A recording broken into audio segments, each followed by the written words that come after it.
Wow, it's crazy how, like, the first freaking message in chat is late. Muted? I am muted, yeah. He thinks we can hear him. No, I don't think you can hear me. I'm just waiting for a hot second. I'm trying to get myself situated.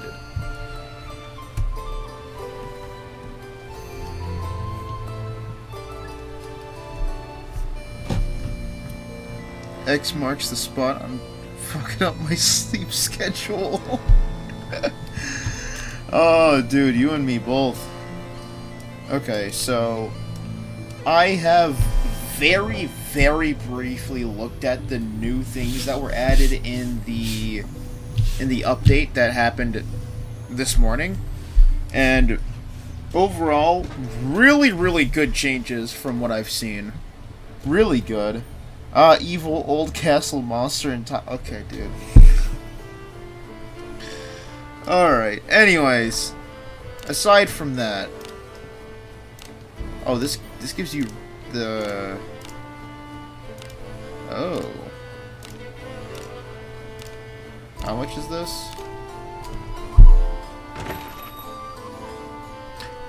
$5. Alright, give me a second, I'm buying it. Give me 1 second.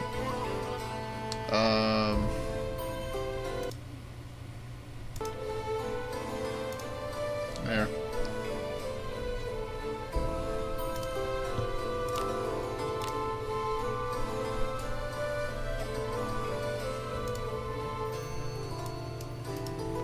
No, just... Oh, go fuck yourself, Steam. Purchase failed. Yeah, I know it did. Alright, hold on. I was hoping I could buy it on Steam, but now they're making me trying to put more... Trying to put money! Trying to put more money in that shit. It's $5. You have Twitch, you have $5 on moment. Yes, exactly! I'm glad that you got the reference, man. It's $5. Who doesn't have $5? It's $5.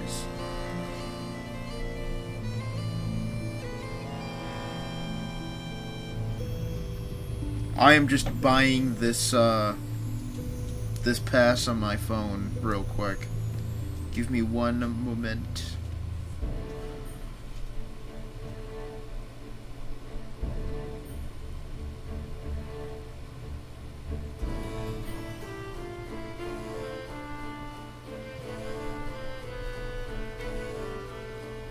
If it'll load, that'd be great.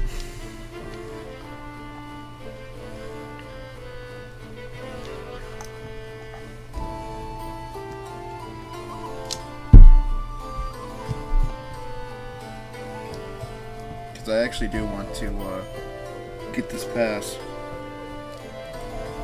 Because it has the new characters' remains in it.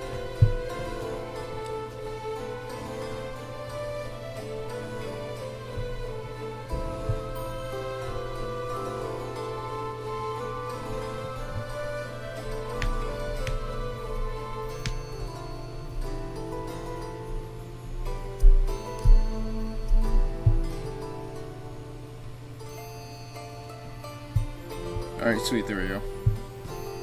Alright, it's probably gonna kick me out for a hot second, but that's fine. Yeah, that's fine.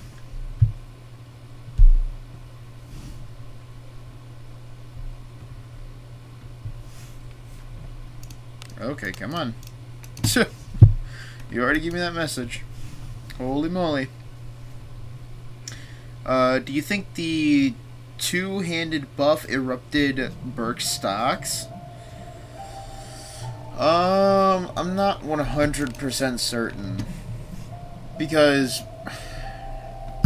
what I want them to do for specifically the Dragon Slayer weapon is I want them to increase everyone's blessings like that you currently have by like 10. And I'll show you exactly what I mean. Because, I mean, the two-handed weapon buff the two-handed weapon buff is already really good. As you can see, these numbers are absolutely ridiculous. Like we have 642, 728. Like this beforehand, it was like somewhere in like the 300s. That is a lot of damage. But as you can see, my Dragon Slayer's blessings are still pretty mediocre. I feel like if they were to take the existing Dragon Slayer specifically, and they were to increase the blessings by like 5 or 10 points, I feel like that would be fucking awesome. That's just how I feel personally, because I think the Dragon Slayer weapon should be like, I don't know. I just feel like the blessing should be better. Well, that's really all I feel about with the Dragon Slayer. But I mean, I don't know if it boosts Berk stocks specifically, but it definitely does make all of the two-handed weapons a lot better now. Because like as you can see, like you deal a lot more damage with two-handed weapons. Like this is a level 1 with 13% attack, and that's 596. That is ridiculous. Excuse me. Did you miss me, X, since I wasn't here to annoy you recently? Yeah, we can say that. Purchase failed. He dumbass broke. Bro, I am not broke, dog. Okay, I am broke. But not like that, bro. I was able to buy it. I just didn't want to buy it through Steam. I wanted to buy it through my phone. We'll come back next week. Wednesday. People are already complaining about them being too good and expecting and some even wanting a nerf on them. Also, LMAO, this dude has 38 surety. What's my shirt? Oh, 38? Oh yeah, I'm not super in the surety with my Lana at the moment. Most of my surety was in my Shiyu. But people are complaining that two-handed weapons are actually good now. That's fucking stupid. They were literally unusable before the update, and now people are complaining because it's too good. Bro, what the fuck? Oh, what?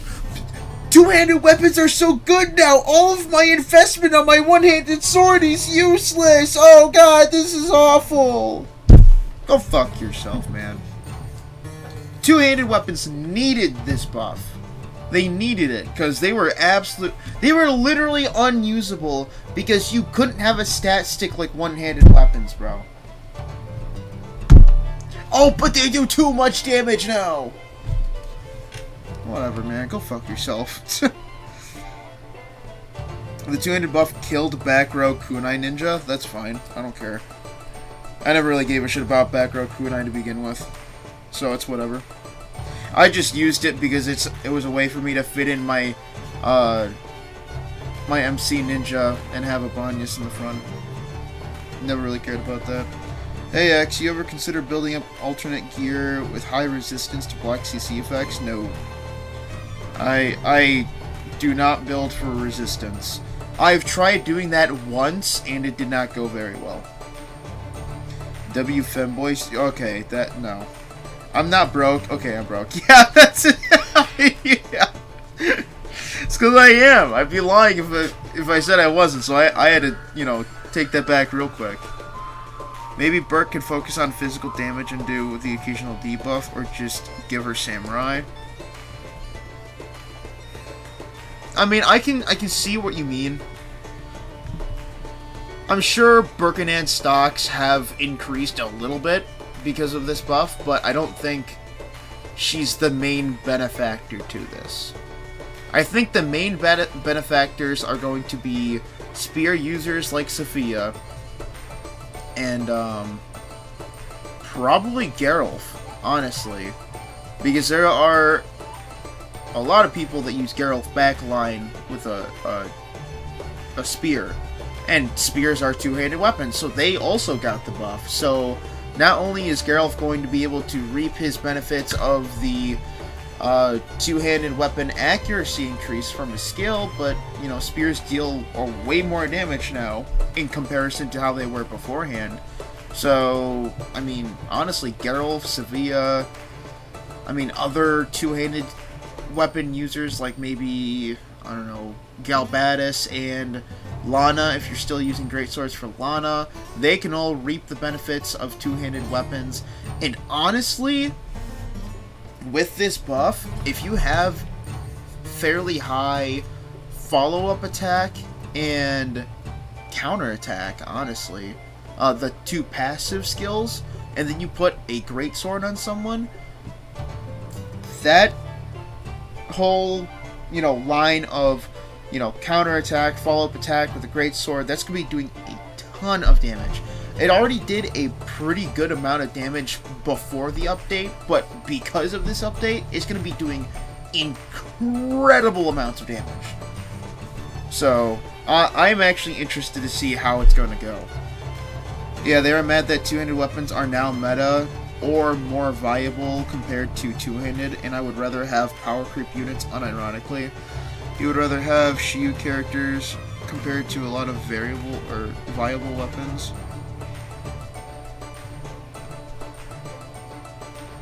Hey Armstrong, how are you? I'm just trying to wrap my head around what you're trying to say, Worse. They're mad that two-handed weapons are now meta or more viable compared to one-handed weapons. And would rather have power creep units, unironically. He would rather have Shiyu characters compared to a lot of viable weapons. I don't know who he is, unless you were saying they, and that was just a typo. Also, X never saw my cool Shiyu helmet, I'm sad. Yeah, I saw it was the Ebon Steel, the 4-star, right? That's maxed out. I saw that. Those guys must be complaining because they didn't save any two-handed weapons. I genuinely think that's what it is. Like, unironically, I think that's what the issue is. Because, personally, I have always used a greatsword with Lana until recently. Like, when I got the Dragon Slayer, I always used it on Lana because I thought it was the coolest fucking shit. I was like, dude, Lana's got a greatsword, she looks fucking badass, I can't wait to show off my fucking Lana. And then everyone's like, bro, why are you using greatsword? Two-handed weapons are ass. And I'm like, just from that alone, all of the aura my Lana had just was sucked out. Because, why are you using two-handed weapons? Oh my god. But now that they're good, and now everyone's bitching and moaning because they're good now. It's crazy. I think they're fine. I would be genuinely surprised if this changed up the meta so much to where everyone's like, always going to be running two-handed weapons now. Like, cause like, look at this. Like, I'm using not even maxed out Sword of Promises, and I'm comparing it to my maxed out Dragon Slayer, which is Ebon Steel tier. And I have lower action speed, lower accuracy, lower surety, lower evasion, lower magic defense, lower defense, and that's mainly because, I'm not going to be having a stat stick on me, because a stat stick, which is what we call shields, this one has surety, attack, and action speed. I altered the attack percentage, or the flat attack, and I think it's overall a pretty decent shield because I got the confusion tolerance, which is the main reason why I wanted to use this shield, and it has generally relatively good stats, I would say, for a stat stick. I did not mean to. So, like, it's just, and this Dragon Slayer is nothing to scuff at. Like, this attack, surety, attack, and attack. Like, could it have more attack? Yeah, obviously, it could have more attack, But, like, for what it is, it's really good. But I don't know. I mean, honestly, I'd probably change this attack that I altered right here, the 8 attack, and I'd probably change it to surety, now that I'm thinking about it. Especially with this buff now, I technically don't really need this 8 attack, because it's really not even that big deal. So... But I don't know. I think that people bitching and moaning just genuinely have not saved a two-handed weapon ever once in their life. and now they're regretting it, and now they're bitching and moaning, wanting them to change it back because they haven't saved a two-handed weapon. Because one-handed weapons have been the meta since the game dropped. Okay, like it's literally have been the meta since the game dropped. And now that they mixed up the meta just a little bit by buffing two-handed weapons, now everyone's up in arms about it. It's like, what the fuck? About two-handed. Wait, what? What Shiro and I think so far about the two-handed versus one-handed is two-handed is better with skills, but one-handed better on auto. Okay, that's fair. I can see that. I always ran two-handed weapons anyways. That's fair.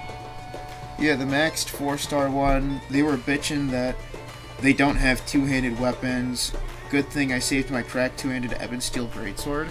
I think I had a cracked Ebon Steel Greatsword. This isn't cracked, but I kept it because the blessings as a whole were pretty decent. Oh yeah, this Expulsion Greatsword I thought was okay. But, I mean, that's when I, first joined, or went into the Third Abyss. So I probably could get better than this now, but I don't know.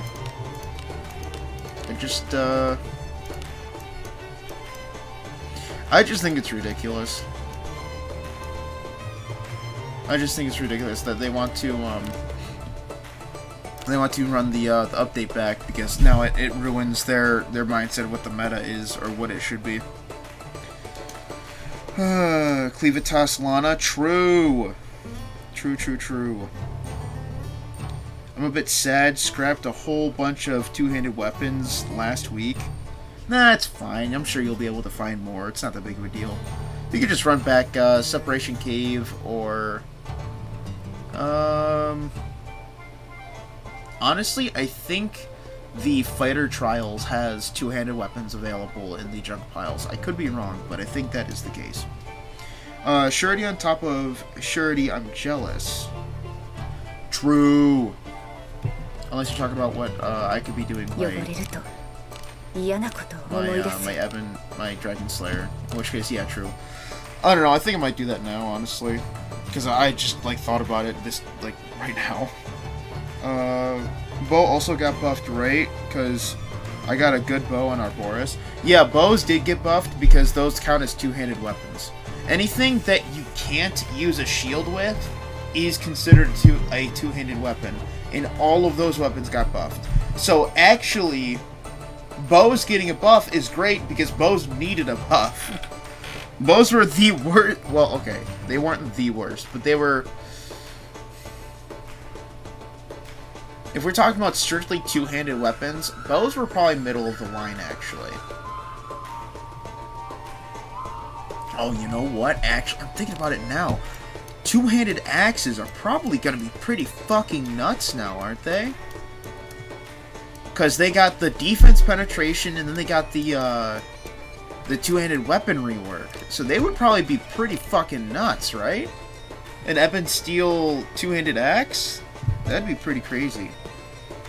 People are legit complaining my steak is too juicy and my beer is too cold. Yeah, exactly, bro! Promise you they threw away quite a few two-handed weapons, double attack, surety, probably. Bows did not get buffed, it looks like. Oh! Really? I don't know, I don't use bows. Wait, I could have sworn that bows did get buffed, though. Did they not?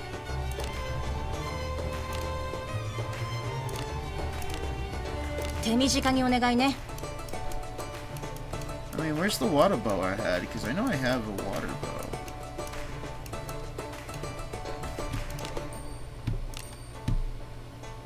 Maybe 100? I mean... Man, I can't... I don't even know anymore.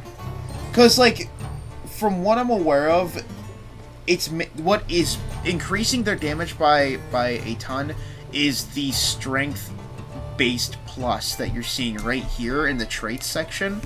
So, all two-handed weapons have a higher strength calculation stat in comparison to the other weapons. Because I think the sword... Yeah, because normal one-handed swords don't have the strength calculation to them like the two-handed weapons do. So from what I remember reading, the strength-based trait is what that calculation is what is increasing the stats of the two-handed weapons by a ton. Katanas are not counted to that, and Sams can't use shields. I'm fine with katanas not being affected by the buff, or by the rework. Because, katanas are already pretty fucking nasty. Like, they're pretty fucking strong. Like, even the saber. Like, obviously, if you're to compare a saber to an exquisite katana, the exquisite katana is...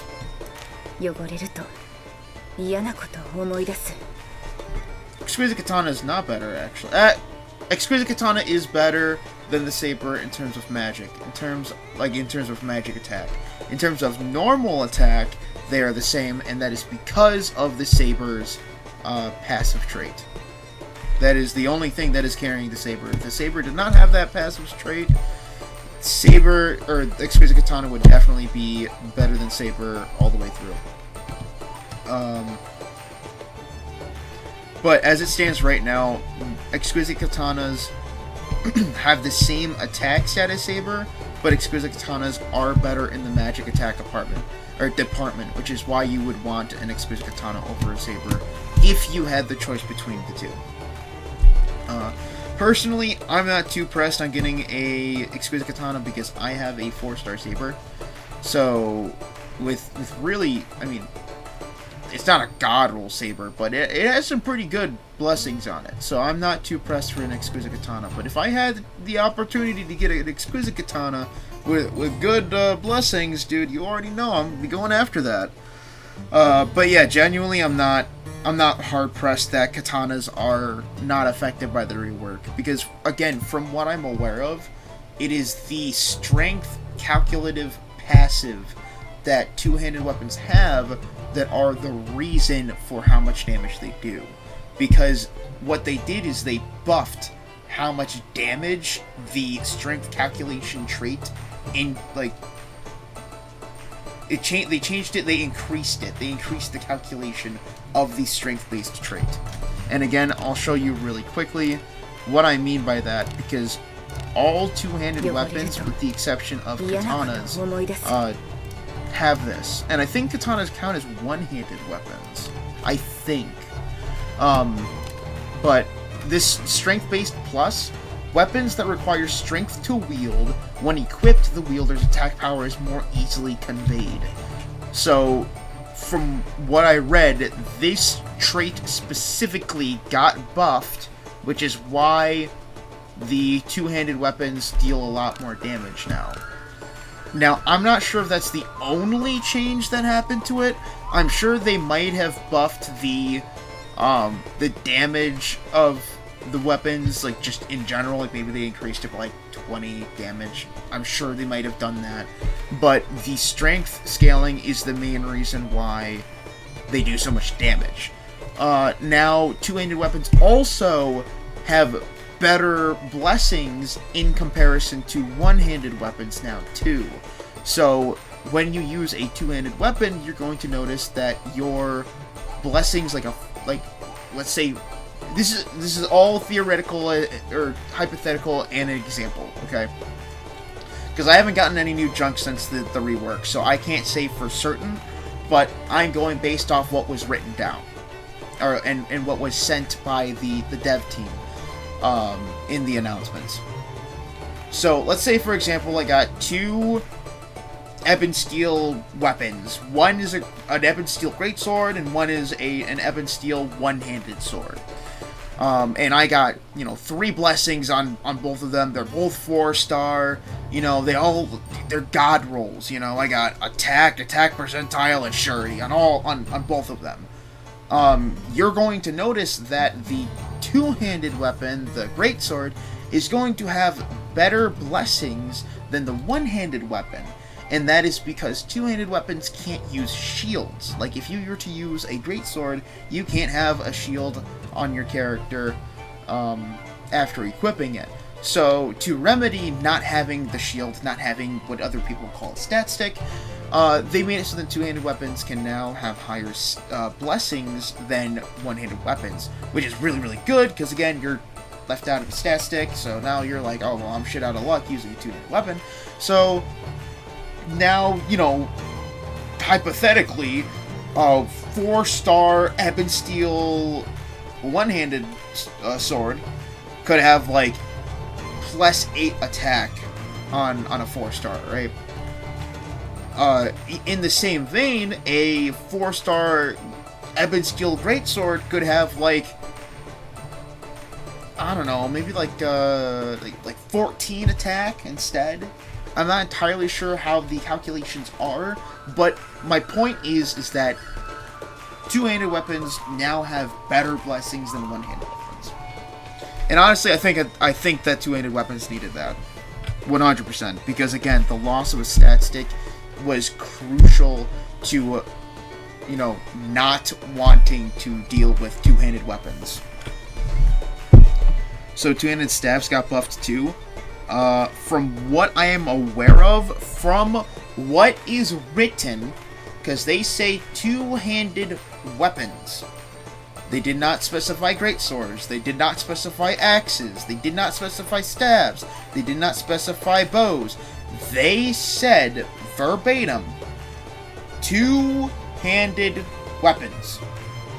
So, does that mean that staves now have better blessings than they did before? From how it's worded, it seems like it. Now, I haven't gotten any, you know, I haven't fixed up any junk since the rework happened, so I can't say for certain. But from what is worded, that is the case. Which, personally, I think is really, really good. Yeah, two-handed axe go crazy. Yeah, I think I might have to run two-handed axes. Two-handed axe equals good, one-handed axe equals sell them all, pretty much. Time to clear my inventory. One-handed axes are the true black sheep of the game because they straight ass. That is unfortunately true for one-handed axes. Wait till the one-handed non-blade weapons buff. I don't know about all that. Wait, so is the white-haired axe mommy also got a buff because she uses two-handed axes? Excuse me. Yes, she inadvertently got a buff because her signature weapon type got a buff. Stop banging your table, you're having a domain clash on queso. Oh my god. Okay, dude. What's her name? Lavana? Yes, it is Lavana. Yeah, no, she is more viable. True. The boost to two-handed blessings only comes after the next tier of weapons is introduced. Is that true? Because I genuinely did not see when the release date of that was. I just assumed it was the release date, you know, this morning. I genuinely thought it was just this morning. But you could definitely be right. It could be on the next weapon tier. I'm not entirely sure. You know what? Here, let me check real quick. Because I do have all of these announcements posted on my Discord. Oh my goodness gracious. Yeah, they also did a whole spell rework. I completely forgot about the spell reworks. No, stabs did not get the buff. They meant the melee weapons, just worded badly. Gotcha, thank you for the clarification. I genuinely was not sure. Okay, we'll go over the spell rework in 1 second. But I would just like to look at... I don't even remember what I was going to look at. I'm not going to lie. I don't even remember. Oh, right, the release date of this blessing buff. Okay, so increase the effect of strength-based for two-handed weapons. Specifically, this effect will now also apply to attack power gained through additional blessings. Increase the modifiers applied when using attack skills with two-handed weapons. This will result in two-handed weapons dealing more damage than single-handed weapons when attack power is the same. So that means that if you have one-handed weapons that deal 100 damage, and then you have two-handed weapons that also deal 100 damage, because of that strength passive calculation, that two-handed weapon is still going to be dealing more damage than the one-handed weapon. Additionally, the following changes are planned for when new ranks of equipment are added in future updates. Increased additional blessings values and upper limit for two-handed weapons. So you were right, it was for a future update that they're planning on doing the additional blessings. You are right. Increased enhancement cost for two-handed weapons. So, in the future, it looks like we're going to be getting better blessings for two-handed weapons, but at the cost of needing to spend more gold or more resources to upgrade them. With these changes, we aim to minimize the disparity between equipping both a one-handed weapon and shield versus a two-handed weapon, widening equipment choices. Thank God. I should probably... Here, let me,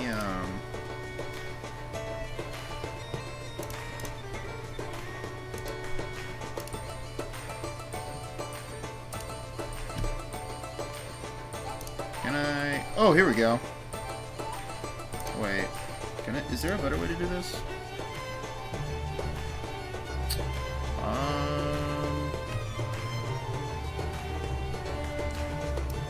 I don't see one.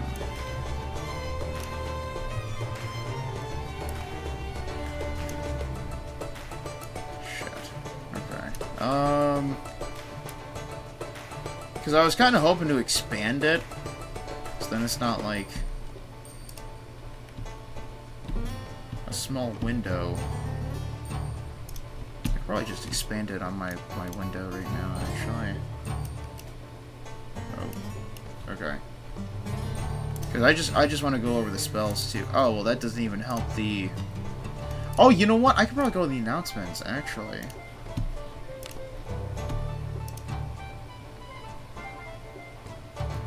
How much MP Raphaelio get after killing 2 spells changes? No, it works like Deborah's. If you kill 4 at once, you still only get 2 as if you killed 1. Oof. That's rough. You only get 2 MP back for killing? Wait, is that because this is passive? That's a passive, right? I think that's a passive skill. Look at the announcements in-game. I know! I already freaking said I was going to.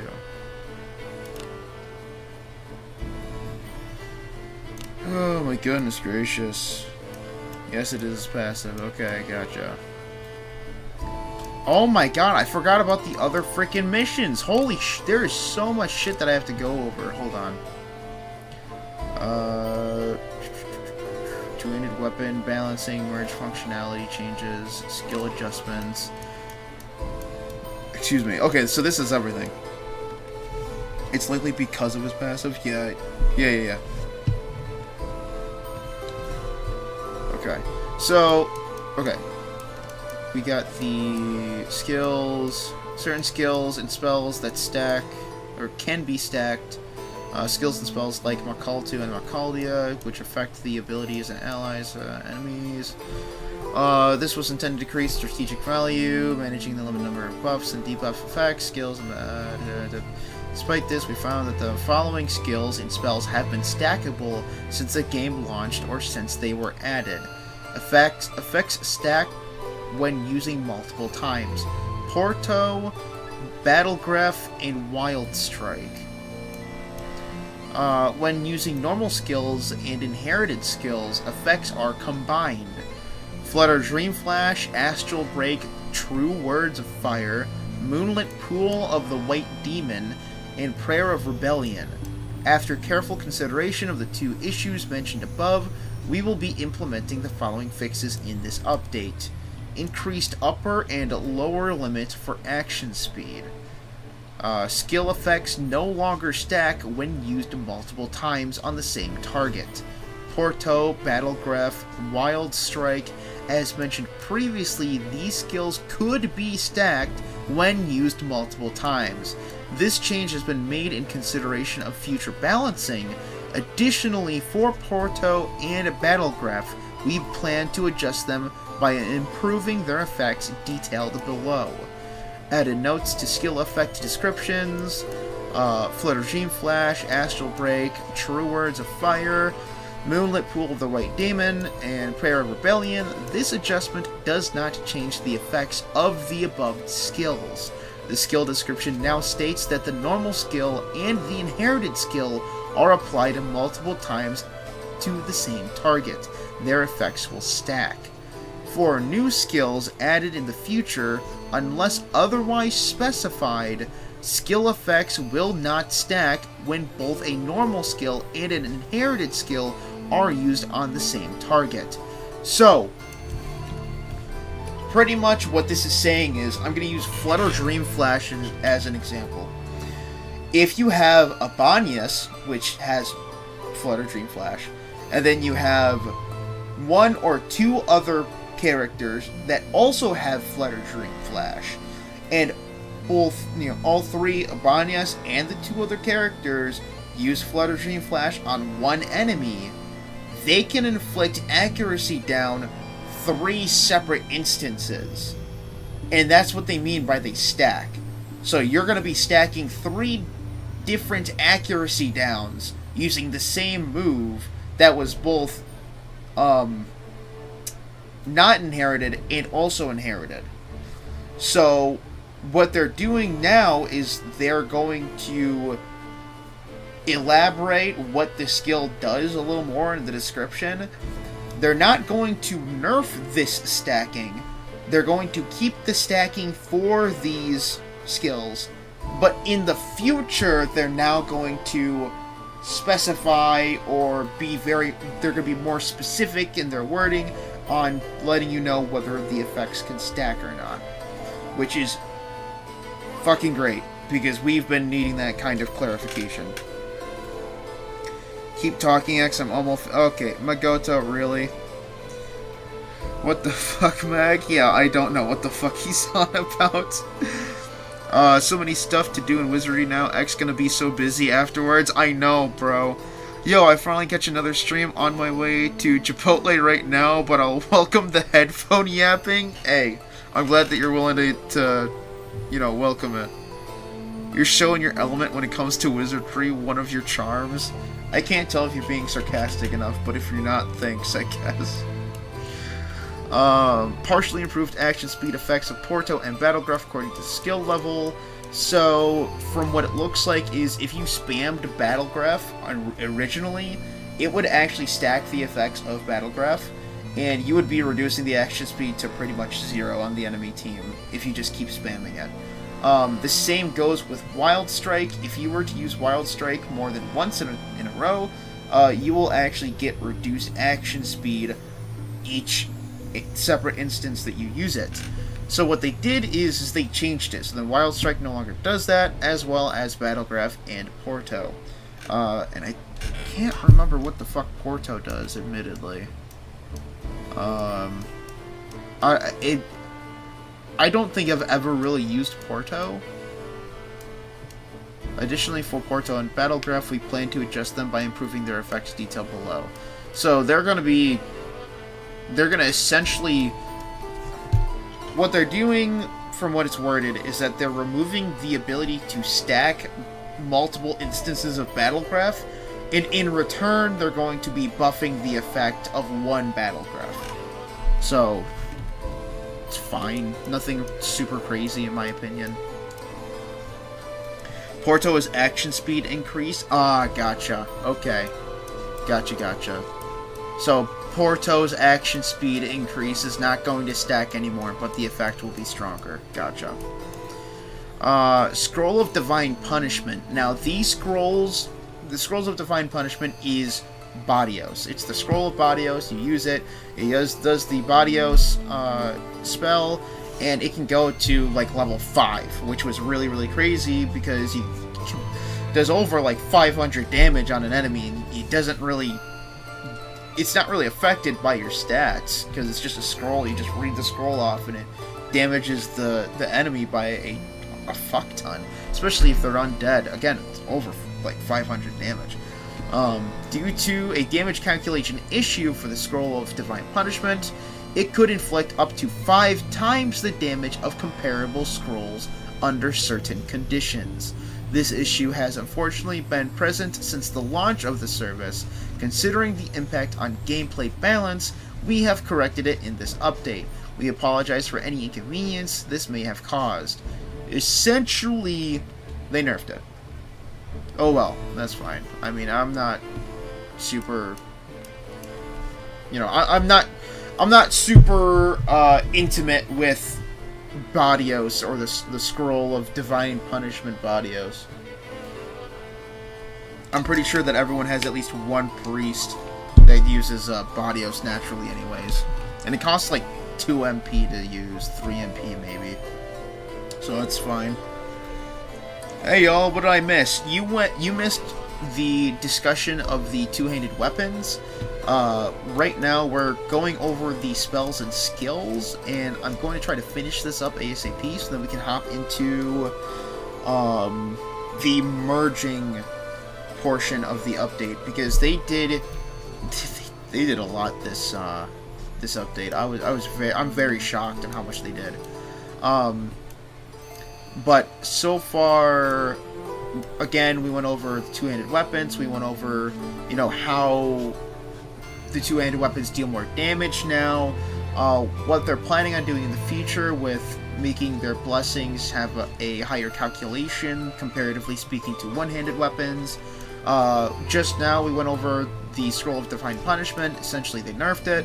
And we also went over the stacking of effects for Porto, Battlegraph, and Wild Strike, as well as going over what they're going to be doing for updating descriptions of moves like Flutter, Dream Flash, and Astral Break, like these moves right here. So, without further ado, people still use Badios. They use Badios for some of the higher level undead, like Abyss 3, I want to say. Like the later levels of Abyss 3, because of the poltergeists and the ghost women. I forgot what they're called. The blue, I think they're like revenants. I'm not sure though. Damn it, I missed quite a bit, dude. We're not even halfway done with this. Not even halfway done. We're still going over like reworks and changes and balance changes. Like, we haven't even gone to, like, gameplay stuff yet. So, this is, like, literally, like, the tip of the iceberg. Wild Karen just appeared in the park and got mad at me because my phone volume. Lady, I'm not connected to a bass-boosted speaker. Isn't this, like, the second time this happened to you, Armstrong? I could have sworn you said this, like, 2 months ago. Levana got a buff with two-handed axes this update. Yeah, she inadvertently got a buff because her signature weapon is two-handed axes, and two-handed axes definitely got a buff, so 100% good for Levana. And by the way, X is not screaming at the stream, and she's still mad. What the fuck, Karen? Oh my god. Oh, I don't know what to tell you, Armstrong. I hope you can walk away from her and listen to the stream in peace. But anyways, getting back to the announcements.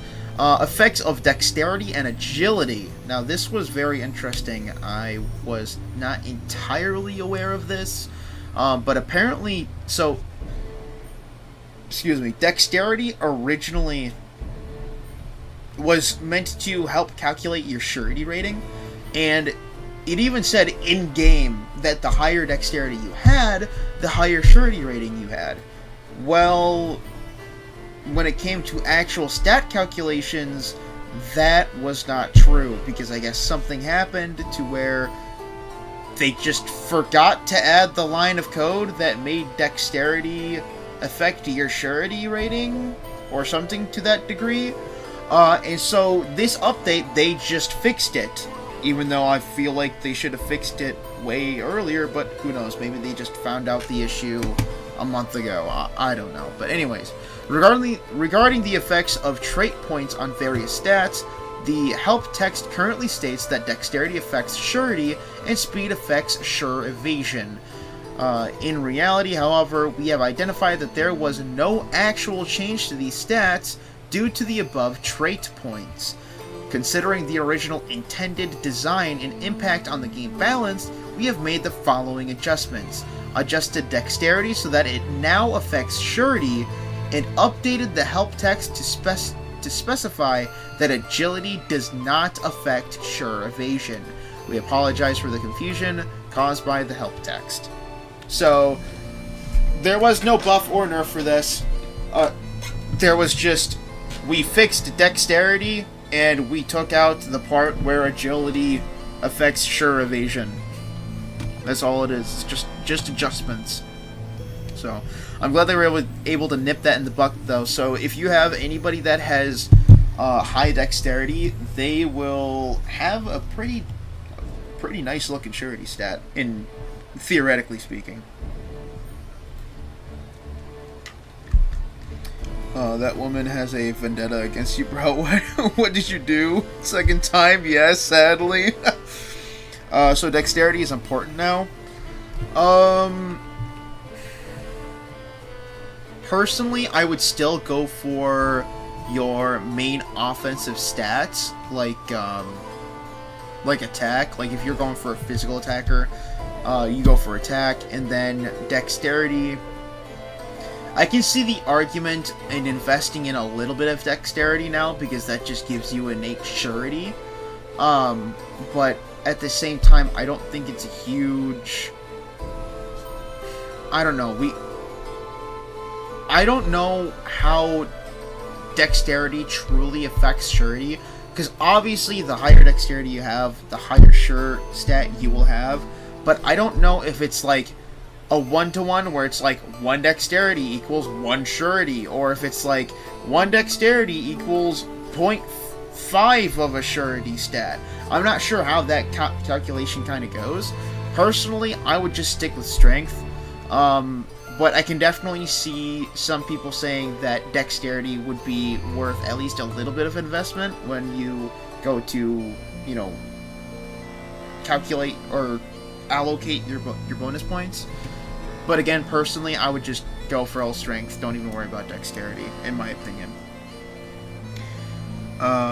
Dex is important, but you do not need to put bonus points into it. True.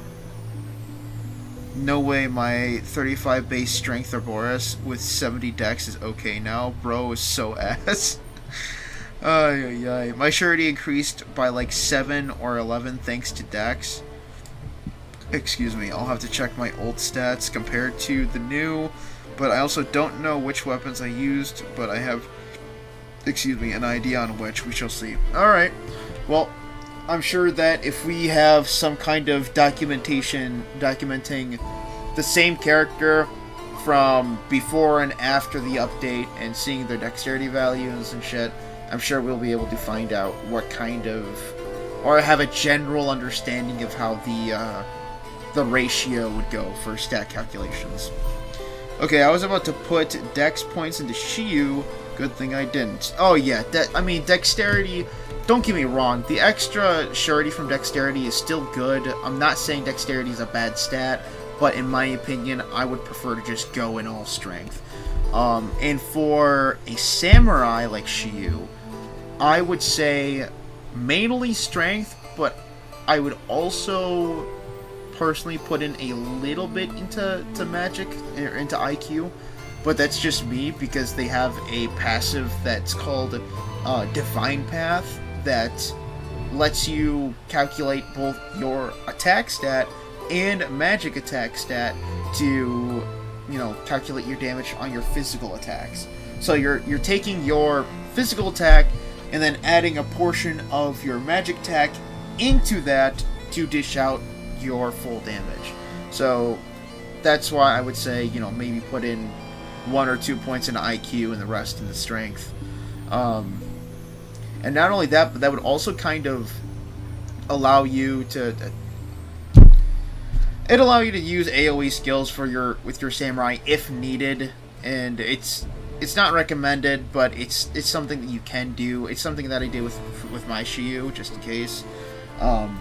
And I'm just starting to recite my entire samurai freaking video. So if you're interested in building a samurai, it doesn't matter who it is. It could be Bugen, Shiyu, whatever. It could be Yarmus that you've neglected for the past couple of months. Just check out the video, and I'm sure that you'll come back with a couple of decent tips from it.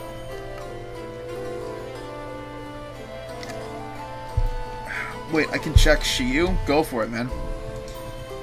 Hey X, I recently noticed that the Wizardry website recommends adding bonus points into luck for knights.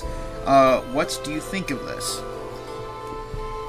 I can understand why people want to invest in luck for knights, because there's the way of the knight, which allows you to take less damage from offensive skills, which is also affected by luck.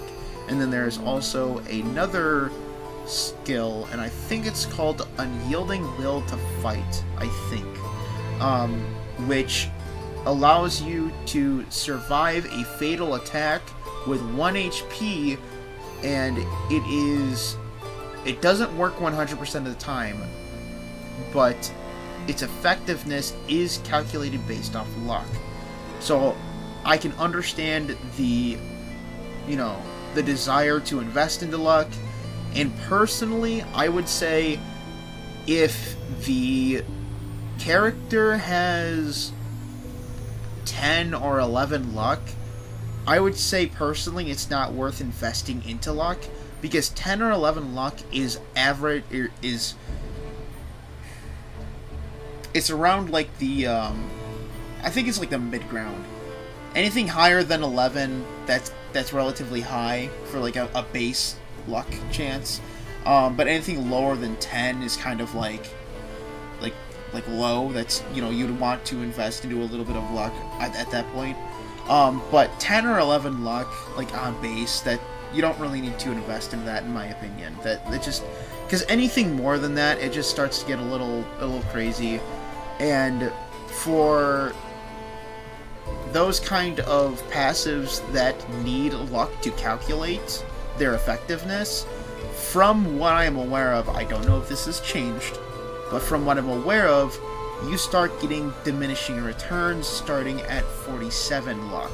So if your luck stat is 47 or higher, you will start to notice diminishing returns, so it will be less and less effective. What is going to make the skill more effective is by leveling the skill up. So you're going to have more luck with increasing the skill's level than you are increasing your luck stat. Because again, you're going to be investing in more and more luck, but you're going to be seeing less and less results, because again, once you get to 47 luck, like the luck stat is 47, that's when you start, noticing less and less that it's increasing the chance that it activates less than before level 45. That's why leveling up the skill is the more important part. Like, I would have a better time having counterattack activate if I had 30 luck and a level 2 counterattack passive, in comparison to a level 1 counterattack with 40 luck. You know what I mean? So, I mean, I can understand investing in luck on passive skills that are affected by the luck stat, but it's not a requirement. Don't feel like you need to invest into all luck. And the only reason why there are so many people that want to invest into luck is not just for what I talked about in terms of luck activating skills, but I always see the comment of, oh, well, you can You could increase all of those other stats, you know, just naturally, like whatever. You can increase them later on in the game. You can't increase luck. And I'm like, I can understand the sentiment, but you can't run how you allocate your bonus points based off that statement. Because if your investment is going to fall off at like around a level 45 or 50, why even invest into that? Because we still have 10 more levels after level 50, right? Most characters are going to have, you know, a luck stat of like 45 at level 50. That's most of them. That's the majority of the cast. That's with 0 luck investment.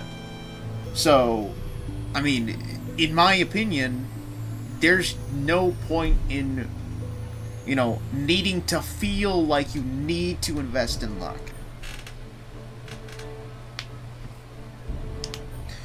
Oh, I did a 50-50 split on my points on strength and IQ for Shiyu. I guess I shouldn't have put a little more on strength, lol. I'll check out your video. Hey, I appreciate it, Juju Bean. I mean, I did the same thing. I made my strength and my IQ both 16. It was a little easier to get my magic attack to 16 because my magic attack had a... excuse me. I made my strength and my IQ 16, and it was easier to get my IQ to 16 because I had an IQ IV on my Shiyu. I don't know my gear from before, but I have +3 surety. I'm pretty sure thanks to the relic brews, but I went from 49 +6 to 62 +23. So even if the relic brews gave me 6 surety and I got an extra 8 surety from blessings, that is still 9 surety. So worst comes to worst, I got a lot of extra free surety. Wow, good for you, man. That's fucking awesome. I mean, speaking of Shiyu, let me check out my Shiyu real quick. Because I want to say my Shiyu had 58 surety. And I haven't changed her since... at all, really. Once I got her set up, she's been fine. Where is my Shiyu? Where did I put her? Am I blind? I am blind. Hello, Shiyu. Okay, so my surety is now 70.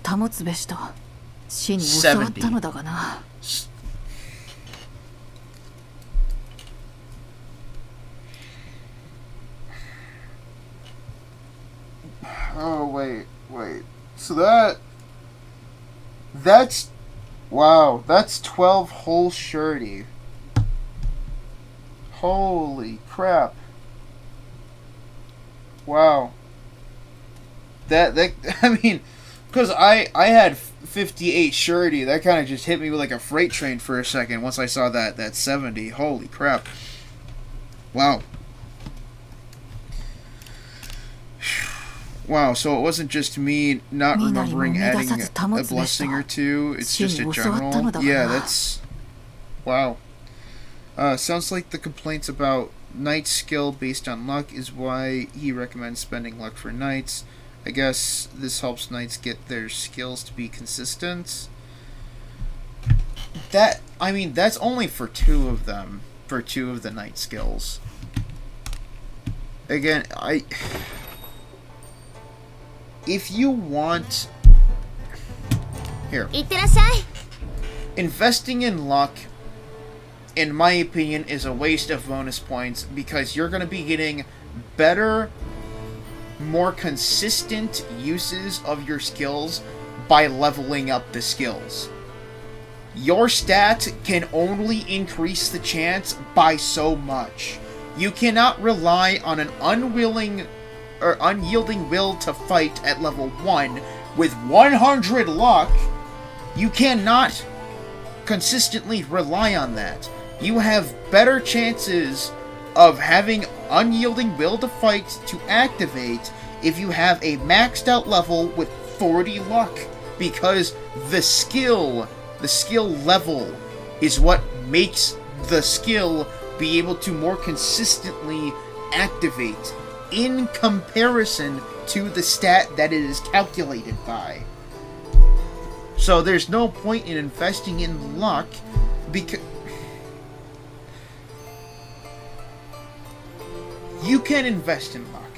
What I'm trying to say is, don't put all of your bonus points into luck. That is a waste of bonus points. If you feel self-conscious about how inconsistent knight skills work, you can invest 2-3 points into luck. But to invest all of your bonus points into luck because you really want to be able to live getting fucking one-shot with 1 HP, just use your Codex of Learning and buff Unyielding Will to fight. Like,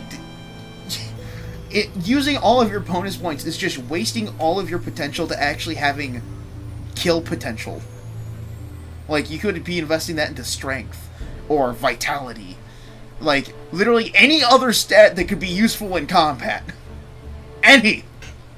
Especially since luck, for the most part, affects your lockpicking skill things. Like, that's what it affects, is your lockpicking skill, stats.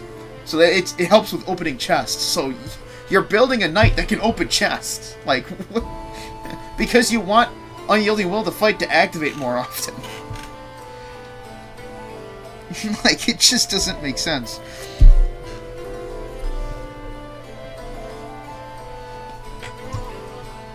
Now your surety is 30 off where it should be, or like 73. It's because of the adjustment, bug fixed dexterity.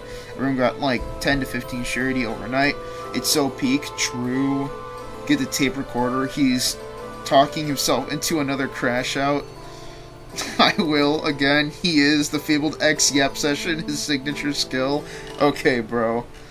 Just wait, they'll drop a patch that will make Knights so OP will regret Galbatus. Or will regret not pulling Galbatus. Yeah, pretty much. I still probably won't use Knights, Paladins, and Lords, however I will. I mean, I would still...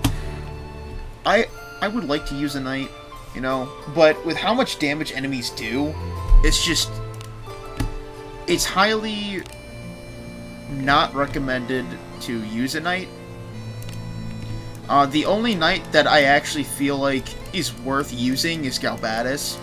And that's because his taunt actually, like, works more often than most other Knights' taunt. Which is almost never. I mean, other Knights' taunts just almost never work. His taunts is just slightly more consistent. Excuse me. On top of that, he has a really good inheritable skill. Let's see. So, we already went over the two-handed weapon balance adjustment. We already read over that. We already looked over that. So, now we are on the merging and style change adjustments. I just got to Abyss 3, and I've been getting it raw. What the hell does he mean by this? What does Joe Wood mean by he's been getting it raw? I'm confused. Knights in games like this are only good if they can tank everything and make enemies hit only them. True. Which makes them an immovable wall, which is broken. So either they need to be broken or they are trash. Joe Wood, how does it feel getting the wood given to you raw? It's been beating my ass. Okay, bro. Anyways, the merging and style change adjustments. So pretty much what this is, I'm just gonna read it because I don't think I'll be able to explain it any better as of right now. As mentioned previously, when changing styles through merging and switching between them, we identified several barriers, that made the system difficult to use. To address this, we have implemented the following adjustments. Addition of overall mastery currently. Discipline skills from different styles each gain mastery separately.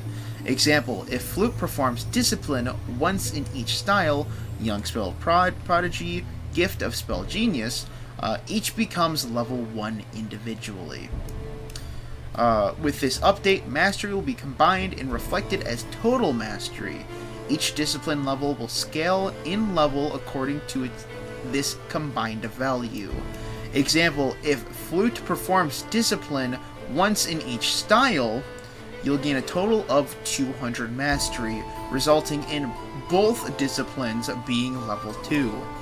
However, if no discipline is performed at all, total mastery has no effect. This ensures that investment in discipline of either style is meaningful. Furthermore, if total mastery exceeds the maximum discipline skill level of a style, bonus points will be granted according to total mastery and may be freely allocated. Fortitude and bonus points apply higher values when merging. Currently, when merging, the original character's fortitude and bonus points are carried over. With this update, the higher values of the two adventurers being merged will now be applied. However, due to the difficulty of applying this update retroactively to all previously merged adventurers individually, the following measure will be implemented first.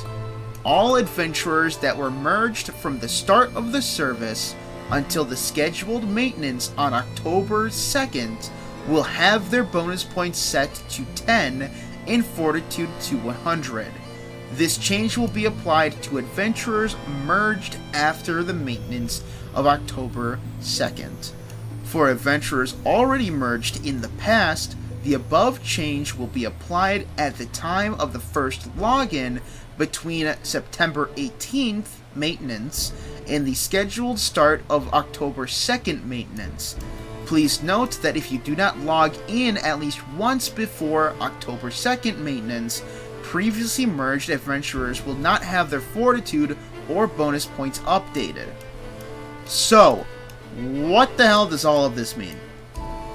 Pretty much, all of the adventurers that were merged before the update from this morning have already been given the ability to reset their fortitude to a maximum of 100, and all of their bonus points have been updated to 10, so when you go into the training room, you will be able to change, you will be able to reallocate the bonus points you allocated before, on top of having all 10 bonus points available to you.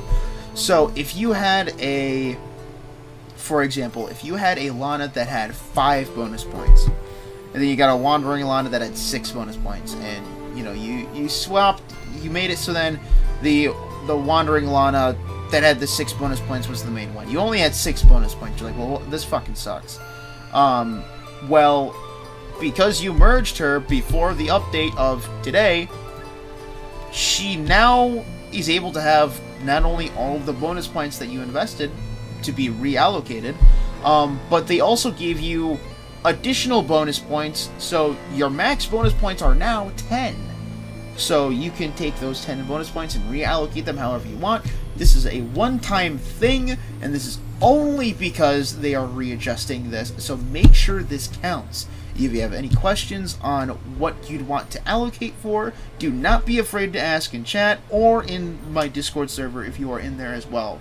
Do not be afraid to ask. We are always open to help new players or people who are a little confused as to what they would want to do next. It is always good to know what you're doing instead of just guessing because you don't want to have to ask the question because you're afraid it might sound stupid. So please ask if you are confused or you are unsure. But yes, so that's all well and dandy, but what about the characters that you merge now, after the maintenance? They said something about October 2nd. So pretty much what it's saying here is that any adventurers that are merged between now and October 2nd will have the same exact treatment done to them. Meaning, for example, like me, where I had flute and then I had holiday flute. I got a flute that had an IV, an IQ IV, but she had 6 bonus points. I was able to merge her today after the maintenance, and I was able to then get those 10 total bonus points and then reallocate where I wanted to put them. So I had an IQ IV flute with 10 bonus points that I then merged with my holiday flute. So you are able to do that right now. So if you have any units that you have not merged yet, I would highly recommend you look for a variant of that character that has the IV that you want, and then merge them with the alternate version that you want, and then in the training room, click on them so that they show up on your screen. You have a little icon on the very top. It has like two little hands kind of like covering a light, a little symbol there. You click on that, and then you'll be able to reallocate their bonus points on top of using any additional bonus points that you didn't have earlier. So I highly recommend you take advantage of this event right now. It's not exactly an event, but it kind of is.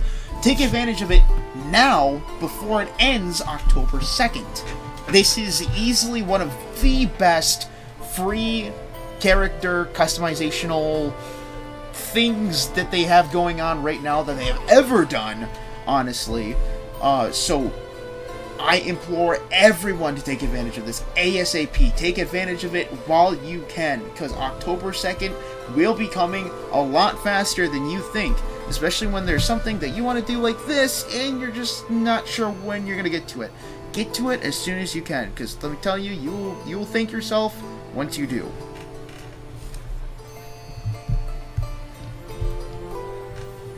Thank God you dumped it down because I was so confused. Hey, I don't blame you, man. I was a little confused too when I read it. Thank you, X, for staring for staring deep within the confines of our souls while enthusiastically speaking on the topic of merge function and how it works. Very insightful, engaging, intense. You're welcome, Magoto. Oh my goodness gracious. A note for this is that the total mastery doesn't work if you don't have both disciplines unlocked. My Chatham has 0 discipline, and disciplining his base version didn't do anything. Thankfully I did, so it would be higher. It's weird that you say that, because I think that it is... I honestly think that this is bugged, and I'll show you why, because I have 2 instances of this. My Adam... Here, let's go into the training room. My Adam, he has... My mouse could not work for a second, I don't know why. He has level 7 discipline. That's base. So, in my alternate Adam has no discipline in him at all. Excuse me. But he still has 7 overall mastery. So he has the Twilight of the Long-Lived Race.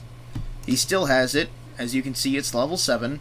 So the overall mastery still affects him. He just doesn't have his own discipline. So I have the discipline of the Twilight Mastery. It's level 7 currently. And then it just doesn't show right here. So, you're not wrong, but at the same time, let me show you what I think is weird. And this is why I think it's bugged, because I'm not necessarily saying you're wrong, but it, one page says one thing, one page says another, but here is where it gets really weird. My Chloe, she has discipline in both her normal and her alternate, styles. As you can see here, discipline, I have her discipline at mastery 1, but then my overall mastery is level 4. And because of this, her Midsummer Valor should be level 4. Which, yeah, that's great. I would love for that to be the case, and it should be based, off what it says. But if I were to look right here, it says that it's not even unlocked.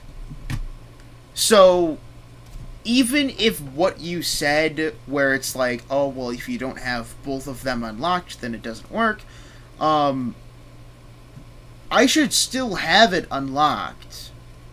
I just showed that I had it at level 1, but it's not even unlocked. And that's why I think that it's bugged. Because it even says right here, my normal discipline level is level 1. Which means that I should have it unlocked. And if I were to put all of what I have invested, all of my discipline, it would be level 4. So I would have the level 4 discipline. It's still not unlocked. It's not level 4. It would be one thing if it's like,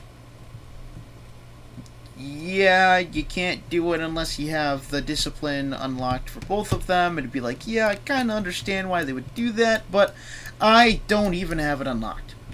It's not available to me. It's not there.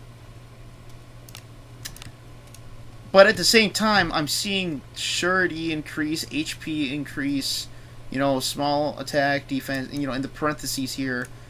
And I'm not entirely sure if that's because it's still counting the discipline, or that's something else that I'm not sure of. I don't know, but that's why I think it's bugged right now, because it's literally just locked for me. Dracom did it again. No, let them screw Old Castle Ruins again. Oh, Jesus. True, Adam just threw me off guard with the Chad voice. LOL, currently changing to Japanese. Japanese via Adam is a Chad. True. Alright, guys, gotta go. Catch y'all next stream session if possible. Hey, alright, you have a good one, alright, Armstrong. Have a good one, man. But yeah, again, that's... all of what I just showed with Adam and Chloe is the reason why I think the discipline system is bugged right now. Because my... Actually, wouldn't it be the same with her? No, this says it's unlocked. Then...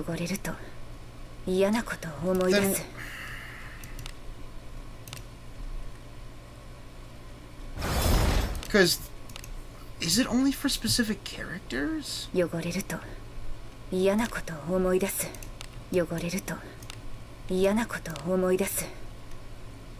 Yeah, because... And here, okay, so, it works fine with Lana for whatever reason. So, to show you how it's supposed to work... my normal Lana has a discipline mastery of 3, with an overall discipline of 8. And as you just saw, my discipline for my base Lana is level 8, because that's my overall discipline level. So this is how it should work. Essentially what you're doing is you're taking the discipline of both variants and you're adding them together to make an overall discipline for both of them to use, essentially. So 1 + 1 = 2 type shit. I don't know why it's not working for some characters, but it is working for others.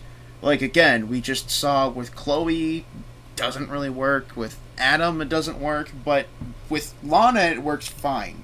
So I have no idea what exactly is going on, whether it's, character specific, or I just had discipline in both variants of Lana, and that's why it's not bugged out. I'm not sure. But either way, I hope they fix it soon, because it genuinely just... It's a bug. It's a bug. I just hope they fix it soon. I think Total Mastery gives bonus stats separate from discipline. It gives bonus stats once you complete 1 discipline. So your discipline stat can only go up to level 9, right? So once you get past level 9, anything past the overall mastery of 9, any level after that, that's when you start getting your bonus points that you can start allocating into your character. So, for example, my Juana's discipline is level 7. If I got it to 9, any mastery that I'd get for my base Lana, any level, and I start increasing the overall discipline through my base Lana after I max it out with my Juana, I will start getting bonus points. How many bonus points I'll get, I don't know. But you will start getting bonus points once you start leveling up past level 9. That's weird. It is really weird. Really, really weird. I just hope that they fix that bug soon, so then it could be less weird and confusing for everyone else. Also, another thing that I've noticed, and I'm sure that some of you have also noticed, is if you were to go... I'll use Lana as an example again. You'll see that I have Stirring Righteousness and Valiant Righteousness. Now, both of these passives are her alignment passives for both different variants.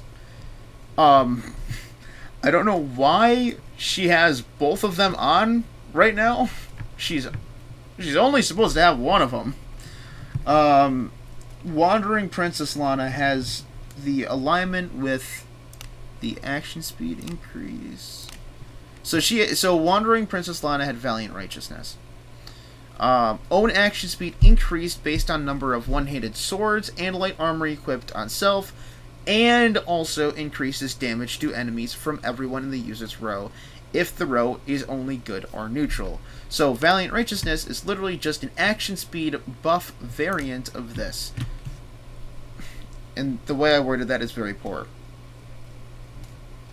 Valiant Righteousness is Stirring Righteousness, but it allows Juana to be faster depending on what equipment you have on her.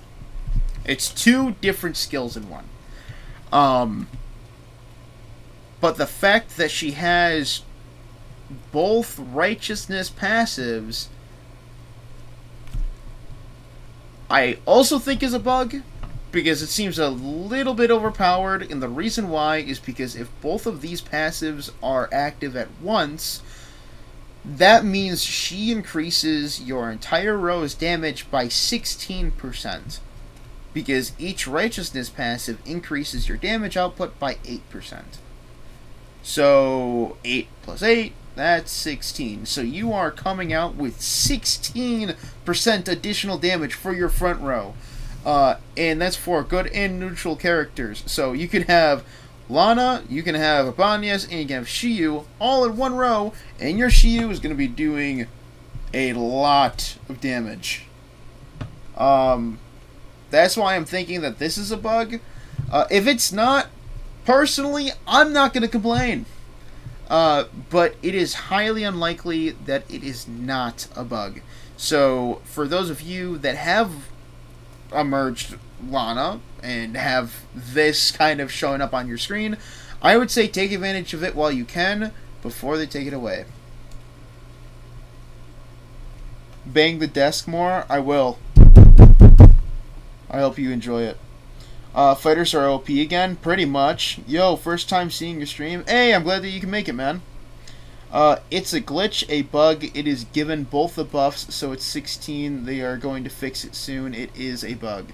Yeah, I kind of assumed so. That's why I'm telling everyone, like, take advantage of it while you can. Because they will take that shit away. Is that so? My Chatham's MP went up by 1, and when I leveled up his standard discipline, even though I did not get any discipline for his alternate version, I figured it was because of total mastery. Or maybe it's just bugged. I genuinely think that the way that the disciplines, like the merged disciplines are, is just, they're just bugged. Because again, my Lana is working fine in terms of the discipline category, which is why you can see that, again, I'll show you, I mean, I didn't even have to change the style. Like, if you were to look at my discipline, I have a mastery of 7 for her discipline, but her overall discipline is level 8. And if you look on her stats, my discipline is level 8. And if I change the style, her discipline will still be level 8. So the overall discipline affects both disciplines of the same character. It's just not working for Adam or Chloe for whatever reason. I genuinely don't know why. And it seems like it's only the bug is only affecting their alternate versions, because my normal Adam's discipline was fine. And I believe if I were to change back to normal Chloe, I believe her discipline is also fine. Yeah, her discipline is also fine. So it looks like it's only affecting the alternate, like the bugs are only affecting the alternate versions, and I don't know why. But then again, if you were to look on the stats, it looks like the... Like, it looks like it's still there. Like, it looks like the discipline is still there. Because 10 parentheses, like 10 in the parentheses of the surety, because of my discipline being level 4, I mean, that kind of, you know, I don't fully understand why the alternates are the ones that are kind of like bugged out with it. And I'm sure I can show it with my flute too, because my flute. Let's see. Young Spell Prodigy, level 3, and admittedly, I do not have a discipline on my holiday flute. But theoretically, from what we've seen, that shouldn't matter. I should have level 3 in my discipline for this holiday flute. And let's see if that's the case. No, I don't even have it unlocked. So it looks like it's only affecting the alternate versions of the characters. And I don't know why my Lana is the one special instance. I'd assume maybe it's because I got this Wana from her original banner, but then again, I also don't see how or why that would be the reason. I'm not sure. I don't know why my Wana is the only exception to this rule, but it looks like the alternates are just being fucked over on the disciplines, and I don't know why. I'm hoping they fix that soon. Let's see. Quick question: is there any way to get katana drops aside from Sand Shadow Caves? I farmed Dock 2 for 3 weeks and got nothing. The only other way to get katanas and other ninja and samurai gear is by fighting randomly spawning ninjas that spawn randomly throughout the abyss. So, yeah, until you get to the Sand Shadow Caves, you're going to be running really tight on samurai and ninja equipment, which is why I've been, screaming from the rooftops that Dracom needs to, they need to give us an early access, or like a cave that you can farm samurai and ninja gear for early game players, because it's just getting ridiculous at this point. What about Yeka? I do not have Yeka merged. I'm kind of waiting until I get an IQ IV Yeka. So if I get an IQ IV Yeka today, because I'm actually going to be summoning today. I'm not going to be summoning a lot, but I'm going to be summoning a couple of bones. And that was kind of the surprise I was waiting for later on in the stream. But anyways, I'm going to be summoning for Shelly again, obviously. And then I'm also going to be summoning for the new priest character. I'm going to see if I can grab him. Because his character seems interesting. But from what the Discord has seen, my Discord specifically has seen, without a Piety IV, his Piety stat is pretty low. So we'll see how well his performance is late game. But seeing the early game stats right now, it's not looking super promising. in the stats department specifically. His passive and his inheritable still seem pretty fucking good, I'm not gonna lie. I put all my 10 bonus points in my merged Yeka into IQ, but I didn't register. Is this a bug? Did you click like accept or okay? Because if you hit the back button, it won't register. You have to hit confirm or okay or whatever, and then it'll come up with a little pop-up border, and it'll say, "Are you sure you want to do this right now? You only get one chance to allocate your bonus points like this, yada yada yada."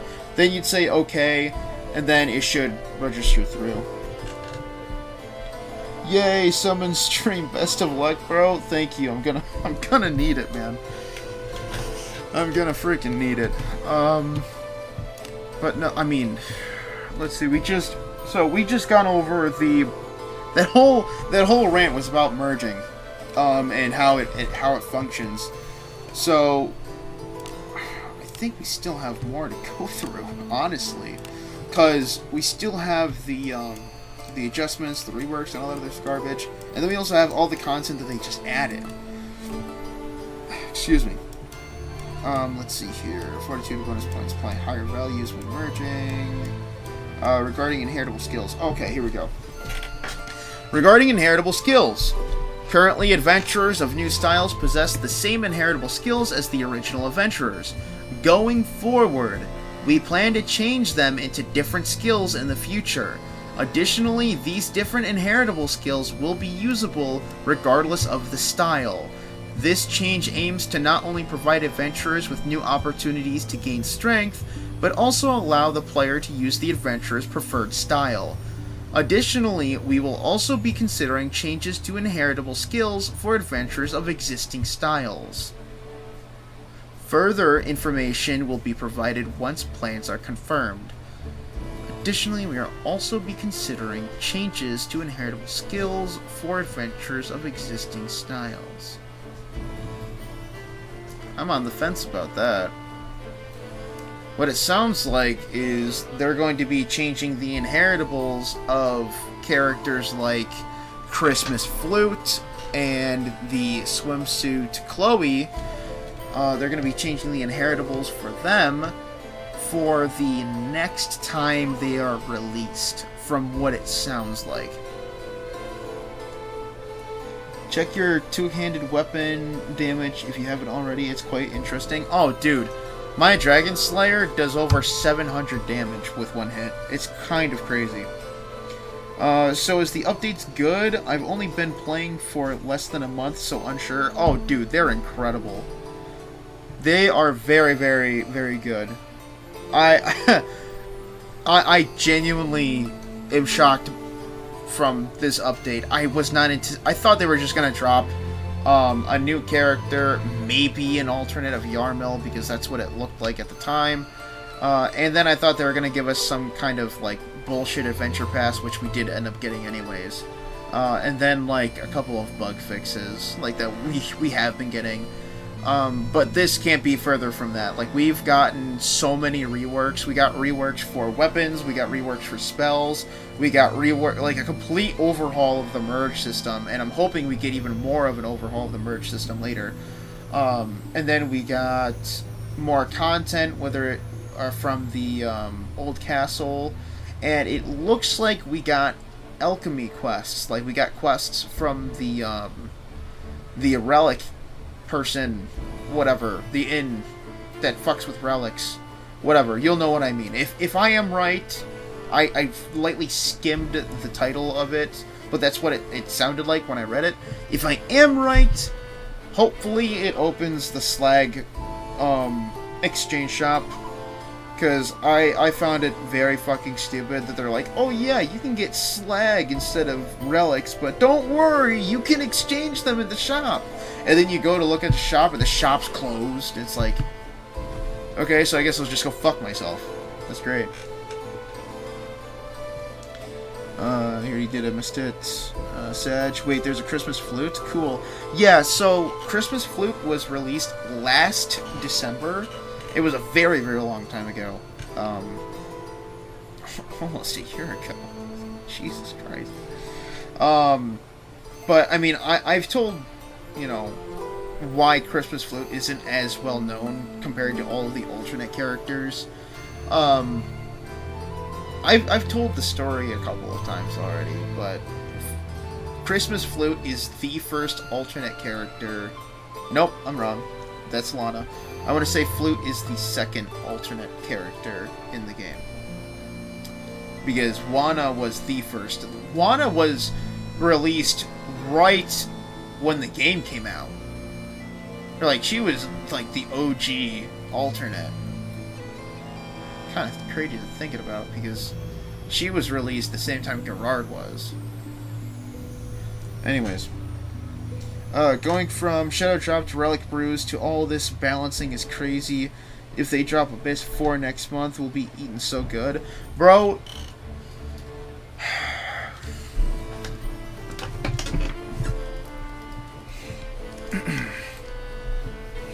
They need to bring back the Blade and Bastard collab. Not only do they need to bring back the Blade and Bastard collab, but they need to give us part 2 of it too. I want to fight that fucking dragon again. I fought him 5 times. I want to fight him again. I want it to be a permanent boss. I want to have a section where I just fight the fucking dragon. I want to kill him. I want to keep fighting him. He's a fun fight. If they give me an option to fight that motherfucker as many times as I fucking want, I'll be happy. That's all I want. I just want to fight that fucking dragon. Why? Because dragon's fucking cool. It's a fun fight. I want to fight that fucking dragon again. 5 times I killed him. I want to kill that fucking dragon. Real, I need Zulek so bad. Bro, Zulek on Shelly would be absolutely diabolical. The amount of shit you would be eviscerating with Shelly alone would be disgusting. Crazy. So, go true. True. That fight was just so much fun. Never fought a dragon. That definitely sounds cool. Oh, dude. If you are interested in at least learning about the dragon fight from the Blade and Bastard collab, I highly recommend you watch my video on it.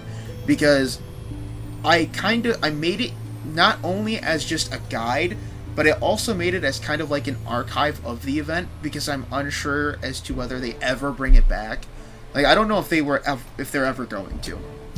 So I wanted to make sure I at least got, you know, the whole guide down, but then in the ending of the video, I played the ending of the event after you killed the dragon.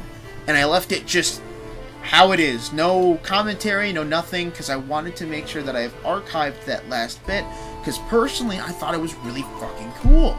So, if you are interested in that at all, I highly recommend you check out that video, because it was a lot of fun to make, honestly. That collab was the best collab, it was the best event in Wizardry Variants Daphne so far. It still is.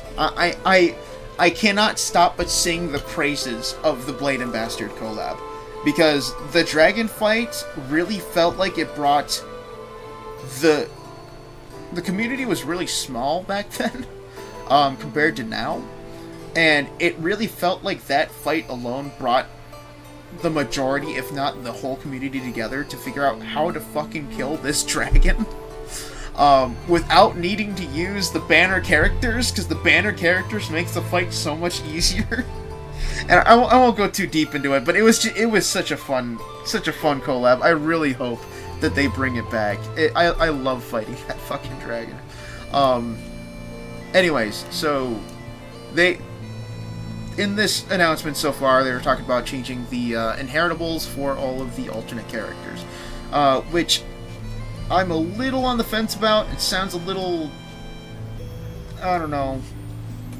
I mean, at one point, it's like, yeah, you know, the alternates not having a different inheritable, yeah, it does kind of suck, but at the same time, if the inheritable is really good, the alternate is going to be limited time, and they're going to have a really good ability, and it's going to be like, yeah, it just does not, it kind of rubs me the wrong way from what it sounds like. But I mean, who knows? We'll see how it goes. We'll see. I really want Shelly, but no luck so far. If I got her, I'd love to drop Barbara from my team for her, so then my team would be Shelly, Alt Yeka, Alice, Summer, Chloe, and Thief Amelia. That is not a horrible team. And it sounds like you're still fairly new to the game. Hey, that Yeka is going to help with Abyss 2, but I don't know. Personally, I'm not a huge fan of Yeka. I like Adam a lot more, personally. But if you want to use Alt Yeka, go for it, man. The funniest part is that most people missed it because they joined after Tectone started promoting the game in the gacha community, which is how I found out about it. That is true. That is very true. I don't know, man. I just hope they bring back the collab, because the collab was just such a good event. And with how many new people that we're getting right now because of Tectone, because they're advertising a little more of the game, because people are going, stumbling across this game in one way or another, and the first year anniversary is coming up literally next month. I mean, October 15th, that's when, the first year anniversary is going to start. Like, that's when the game dropped last year. So, literally less than a month, technically speaking. With all of that, I personally think it would be very foolish of them not to re-release the Blade and Bastard collab, on top of giving us a part 2 for the Blade and Bastard collab by adding in Garbage, which is the name of a character, and the Priest Elf character. I always forget her name, but she is also a very good character. There's also a human male thief that is in Yaramus's party. I can definitely see Garbage and him being added. Honestly, I can see all 3 of the characters I've listed being added. I can see the first part being Yaramus and Birkanan, and then the second part being those 3 characters. And then maybe having a part 2 of the dungeon, so once you beat the dragon, you go to the second part of the dungeon, and maybe there's a different variant of the dragon, or maybe there's a harder version of the dragon, where it's not like it's a, damage sponge, but instead it has different mechanics or something that you can combat that would make the fight more interesting than if it was just a repeat. And, I mean, I don't know. Maybe it wouldn't be a dragon, maybe something else. Either way, I feel like there's a lot of potential there for re-releasing the collab that we have had before, on top of releasing a part 2 that they kind of joked about, from what I'm aware of. Because I vaguely remember reading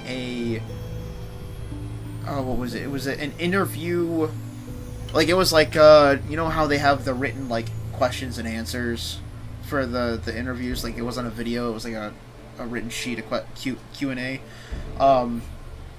There was one question where it's like, oh, are you planning more on the Blade and Bastard collab? Because I think it was, like, right before they re-released, if I could speak, I think it was, like, right before they released the Blade and Bastard collab to the global version of the game. And I want to say the developer said something along the lines of, oh, well, we were thinking about a part 2, but we're unsure about it, or something to that extent. So, I'm hoping that, they re-release part 1 and then give us a part 2. I think that would be fucking great. Same here, Team Adam, haha. True, Team Adam, let's go. I'm on Arena Challenges in Abyss 2. Hey, you know what? Good for you, man. I hope that Yeka is treating you well with that. She better be, she's Earth-type. Yeah, Tectone is the reason why I played the game and how I ended up here. Hey, good for you, man. I'm glad that you're able to join, though. I'm just 11 pulls away from Shelly Pity. She will be mine. Hey, more power to you, man. I hope you get her. In your opinion, should I pull for Shelly or save for Anniversary? Personally, I would pull for Shelly because she is an outstanding mage character. But if you want to wait for, the Anniversary, I would say go with what you're gut tells you, and, you know, wait for the anniversary if you want. Because I'm hoping, and I've said this a billion times, I'm hoping they finally make the change of adding all of the limited time characters into the permanent banner. And the reason why I'm saying I'm hopeful they're doing it in the first year anniversary is because they've said before, they being the developers, have said that they have plans on moving all of the limited time characters into the permanent banner. They have never said a date as to when they are going to do it, though. Because of course they didn't. But I'm hoping that it'd be the first year anniversary, because it just sounds like a smart decision, in my opinion. You know, they do that, where they, put all the limited characters into the permanent banner. They give us Blade and Bastard collab. They give us Abyss 4. They give us Blade and Bastard collab 2. And this doesn't have to drop all in one time.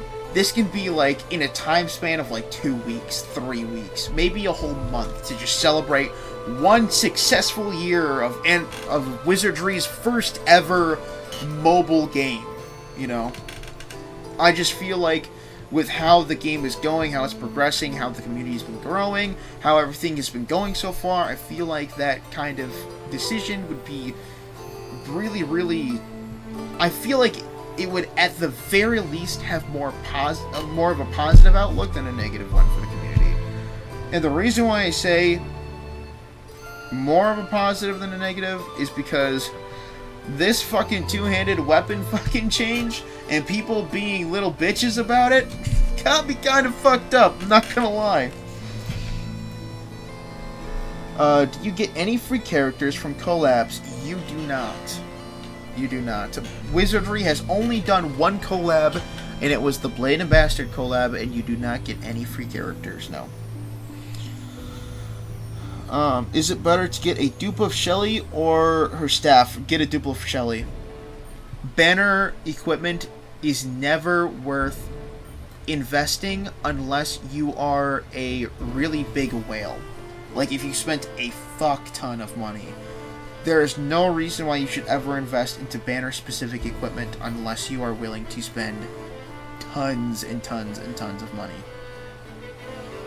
I'd say dupe if you want to get to the next discipline. The weapon is random blessing, star count, and rarity. True.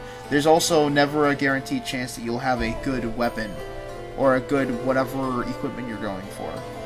It's not guaranteed at all. Definitely go for the duplicate of what you're going for. Oh shit, Perma Shelly? I'm hoping. Thanks, Shelly has been a gift from God. Her mana regeneration makes her so useful. 100% yes. True. Is Priestman any good? Yeka still quadruple S tier? Excellency, you already know the answer to the first one, man, or to the second one, the second question, man. But to your first question, is Priestman any good?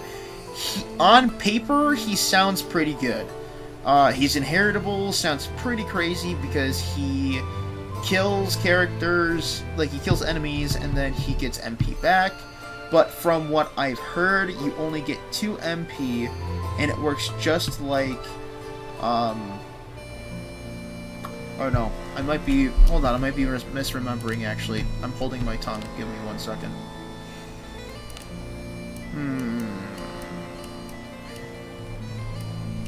Okay, so his inheritable deals moderate untyped spell damage based on piety in one enemy row. Restores HP of allies in the front row based on the damage dealt, so it's HP recovery. So what I'm thinking of is his passive, the Bones of Obsessive Love. Restores minor MP to self when defeating an enemy. Now, from what I heard, it works just like Deborah's skill that regenerates SP, where no matter how many enemies you kill in one turn, you will only get a specific amount of resources back. And for this fella, it is unfortunately only 2 MP, so you can, use an explosive AoE move, kill an entire row of, like, theoretically 6 enemies, alright? And you'll only get 2 MP back because you only killed those enemies in one turn.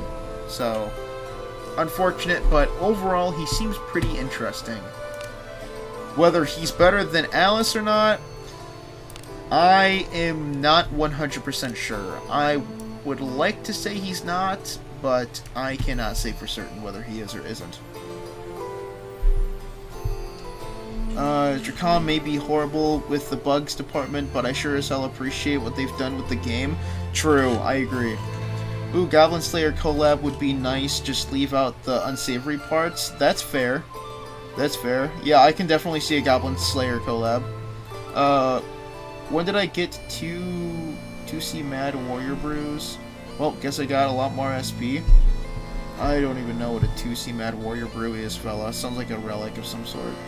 Oh damn, I got lucky and got Yucca's gloves, so they not useful then? I mean, obviously, if, you know, look at the equipment, if it looks like it could benefit you, obviously use it, but what I'm saying is, don't invest into the equipment. You don't want to go out of your way to spend thousands upon thousands of dollars just to max out one piece of gear that's going to be completely irrelevant next Abyss. Like, it just doesn't make sense. One question, I'm new to Wizardry. Have there been any returning characters from the old games? So in the older Wizardry games, there haven't been any specific returning characters. The only returning characters I could think of being available is maybe like campaign characters, like shopkeepers and stuff, but the Wizardry games aren't really very story heavy. Like, it's kind of like Dark Souls, where you kind of have to go out of your way to look for lore and stuff. Like, it's not kind of just outright given to you. But I mean, I if there are any characters that have made a reoccurrence, I don't know any of them. And I genuinely just couldn't tell you. I couldn't tell you because I've only played the Wizardry Lost Souls for like a couple of hours, and that's the same with the remake of the first game. I haven't played anything past the first game for the mainline games, so if there are any reoccurring characters, I would not be able to tell you. I also don't think... I think that this Variants Daphne, I think, has its own storyline, because they've already kind of...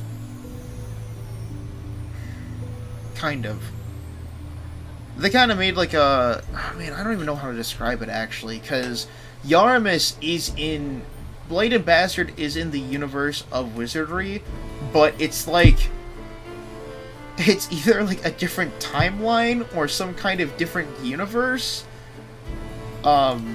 Especially if you watch the ending of the collab with Blade and Bastard, that's kind of what they implied, is like it's a different, like, universe of some sort. It's very weird. I can't really... I don't want to say for certain, because it's more heavily implied than it is confirmed, so I can't really say for matter-of-factly whether that's true or not. So, yeah, I'm not sure on that one, but from what it seems like, there's, like, different, like, timelines and universes of Wizardry that have different characters and stuff, and different, like, usually, like, the mana system and everything seems to function the same.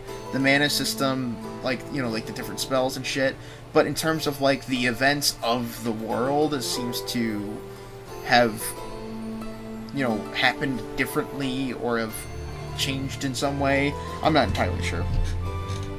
So both answers to my questions are yes, Super Yumitsuka's Super Quintuple S tier Priestman worse than Yucca. Please, he is not a hot waifu. Don't pull. Confirmed from Guide Maker himself. Whether he is better or not than Alice, I can't say for sure. X, you know the damn answer. Just give his skill to Alice. It's sad because I was actually considering doing that. So what I'm hearing is I should read Blade and Bastard. I mean, honestly, the manga for Blade and Bastard is definitely a fun ride. personally, I haven't really taken it too seriously, and I've been having a fucking blast with it. Yarmus, as of right now, in terms of the English translation of the Bladed Bastard, Yarmus seems kind of like, he seems like a kind of an edgy character that I'd write, as a teenager, but when I'm thinking about it, I feel like he's going to have some kind of character development soon, because they've already hinted at his backstory and what his goals and ambitions are, for the most part. So I feel like he might have some kind of character development soon. What that character development might be, or how it's going to affect him, I'm not sure. But I feel like right now the character feels a little two-dimensional, and I feel like they're going to make him a lot better character-wise in the next up-and-coming chapters. But I don't know, because I haven't read the Japanese version. And the Japanese version is way, way far ahead of the English translated. I mean, like, I think 20 chapters ahead, if not more. I could be wrong. Alice's waifu, so skill inherent option makes sense. Yucca, even better waifu though. All hell Yucca. Yucca stand rise. Okay, excellency. Oh my gosh. The Abyss is often described as a nexus of interstellar. I cannot pronounce that. A realm that connects multiple planes of timelines. This is why this game is called Variants. Okay. See, I assumed so with the different timelines and stuff, but I wasn't 100% certain. So that just makes sense. That makes sense. So, anyways, going back into the announcements we haven't finished yet. Apparently they have done some additional fixes for some passives and stuff. So, the following fixes have been made. The evasion effect of the Empty Husk skill does not activate. So apparently Empty Husk never really activated, from what it sounds like, and that's what they just fixed in this newest patch. The description for counter-attack skills lacks information on how the area attacks are treated. So for those of you who are unaware, counter-attack would never activate if an AoE attack was used. And that also includes moves like Black Beast Feint that rely on, the user to dodge the enemy's attack and then retaliate. If the opponent, for example, if the Scorpion Woman used her tail swipe attack to hit the entire row, that would not only not trigger counterattack, but it also wouldn't trigger Black Beast Feint, regardless of whether you're hit or you evaded the attack. Why that works, or why that's the case, I don't know. I guess they just felt like if missing AoE attacks would be too detrimental to the enemies, if Black Beast Feint would activate if the enemy missed an AoE skill on him. Description of the True Eye Stance skill is missing the katana specific note, so that's what's been changed. They added that. When Parallel Break skill is activated, Status Afflictions text is displayed for each enemy. This is a display issue only. So it's still in effect, but it just didn't show it, so they fixed that. Overall, I mean, I don't want to get too... Okay, there's actually not that many. I thought there's a lot more of this, the changes or the fixes. Let's see. The skill effect of Wave the Warrior activates when equipped with Digging Mattock. Are you saying it wasn't supposed to... Wait, stop. Stop. So, you're telling me that Wave the Warrior was not meant to activate when equipped with the Digging Mattock?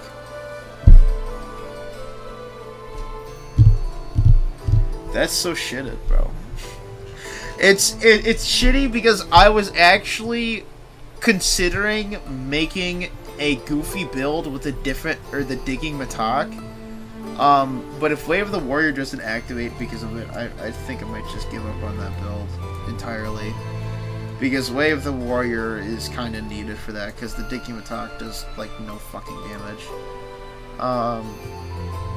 When using the Moment of Finality skill with a weapon that has a special effect, the text target effect is displayed. This is a display issue only. Okay. Additional HP from the Greed Force skill may not be applied correctly, so they fixed that. As an apology for any inconveniences caused by the recent skill adjustments and bug fixes, we present the following items to all players. Gem of Origin 1000 and Gold 500,000. Thank you, Wizardry Dev Team, for the additional rewards. Alright, so that was all of the reworks and everything. Let's take a quick look at the version 1.16 release, because this is, believe it or not, different from what we just finished reading. Rebirth. Okay, so this is going over the Bloodstained Forbidden Fruit special supplies. This is the Adventurer's Pass that I bought for $5 earlier this stream. So it's nothing special, it's just a couple of rewards. 400 Gems of Origin is pretty good. Unique Remains for the new character is available in this pass as well as, you know, some extra gold, the Hook of Harkin, that'll let you immediately teleport out of the Abyss, and some books, and here's some extra XP books and all that other good stuff. And then we got the Blood Rite of Twisted Alchemy missions. Now this is what I was talking about with the relics, and I'm assuming these are relic missions. Complete designated limited time missions during the event period to earn points and receive special rewards such as, up to 2 unique remains for Rebirther of Bones. Now I'm confused. Aren't these the same fucking thing? Bloodstained Forbidden Fruit, Blood Rite of Twisted Alchemy missions. Okay. Whatever. Blood Rite of Twisted Alchemy mission pass introduction. So this is the mission pass. So this is the one that I...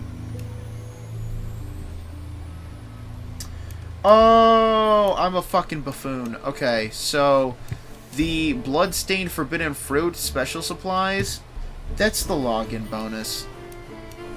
The alchemy missions are the ones that I bought for $5. What the fuck am I talking about? Holy shit.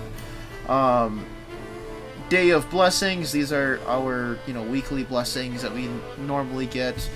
We're not getting anything too crazy. We got Dispatch Reward Boost campaign, which is going to be really nice for people like me who love running the Iron Ore Dens Dispatch, and then we also have the In Discount Rates campaign, which is literally just the in is just cheaper for all of the players that are playing in that event time span. And then these are the bugs fixes. I'm not going to go over them because I don't really care too much, since most of these are not super important. Except for this. Various skill fixes, 2 aided weapon adjustments, and oh, okay, that's what we went over earlier today. That's fine. Or earlier in the stream, whatever. Then we got the new character. We already briefly went over him to kind of, you know, correct my mistake on how his how he works.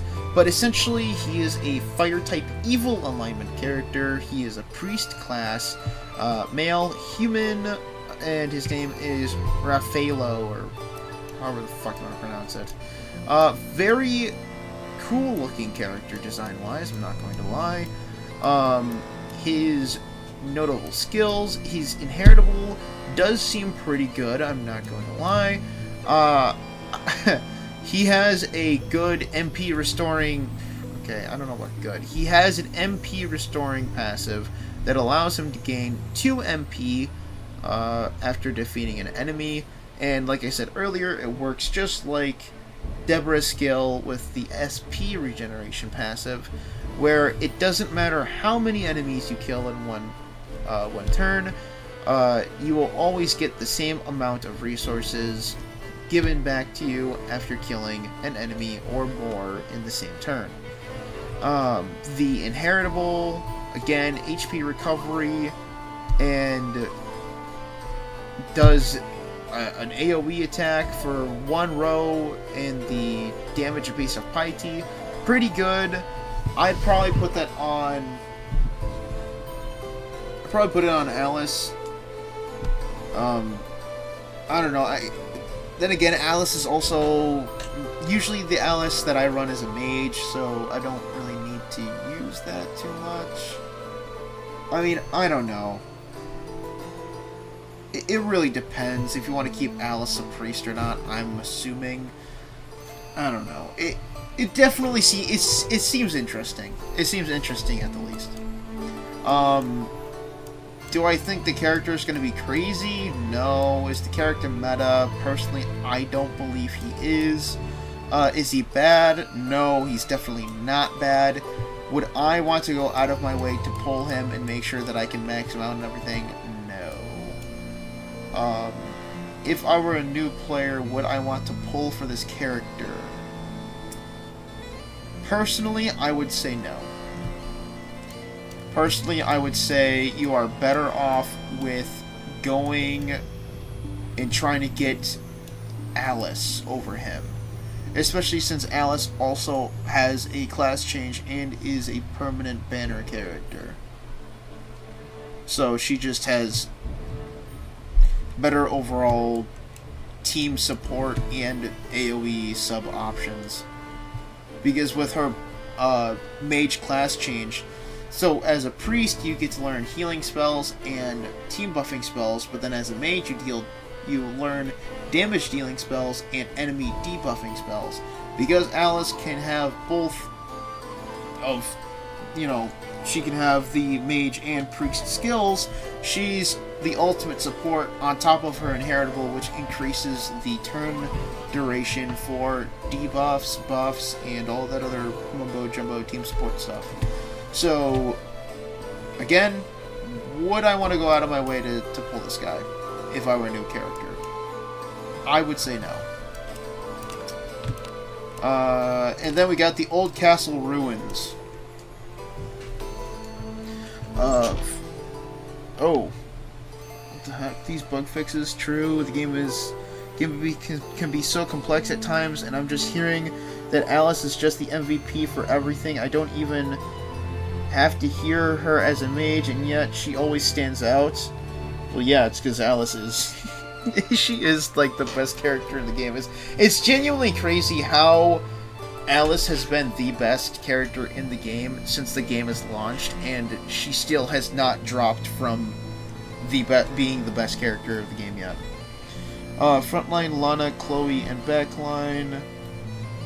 Elise, Yucca, Alice. Is my lineup okay? I'm free-to-play player. I still don't know what to spend the money on. For what little I know, that sounds good so far. To me, LOL, the abundance of evil scrubs, not gonna lie. True. You don't run a priest if Alice isn't your priest. No, I do not have Alice as my priest. I usually run mage. Can I even continue healing as Alice after I reclass her? Yes, you can. So, the healing spells, unless the spell description specifically says, insert class here, specific, anybody can use that skill. And for your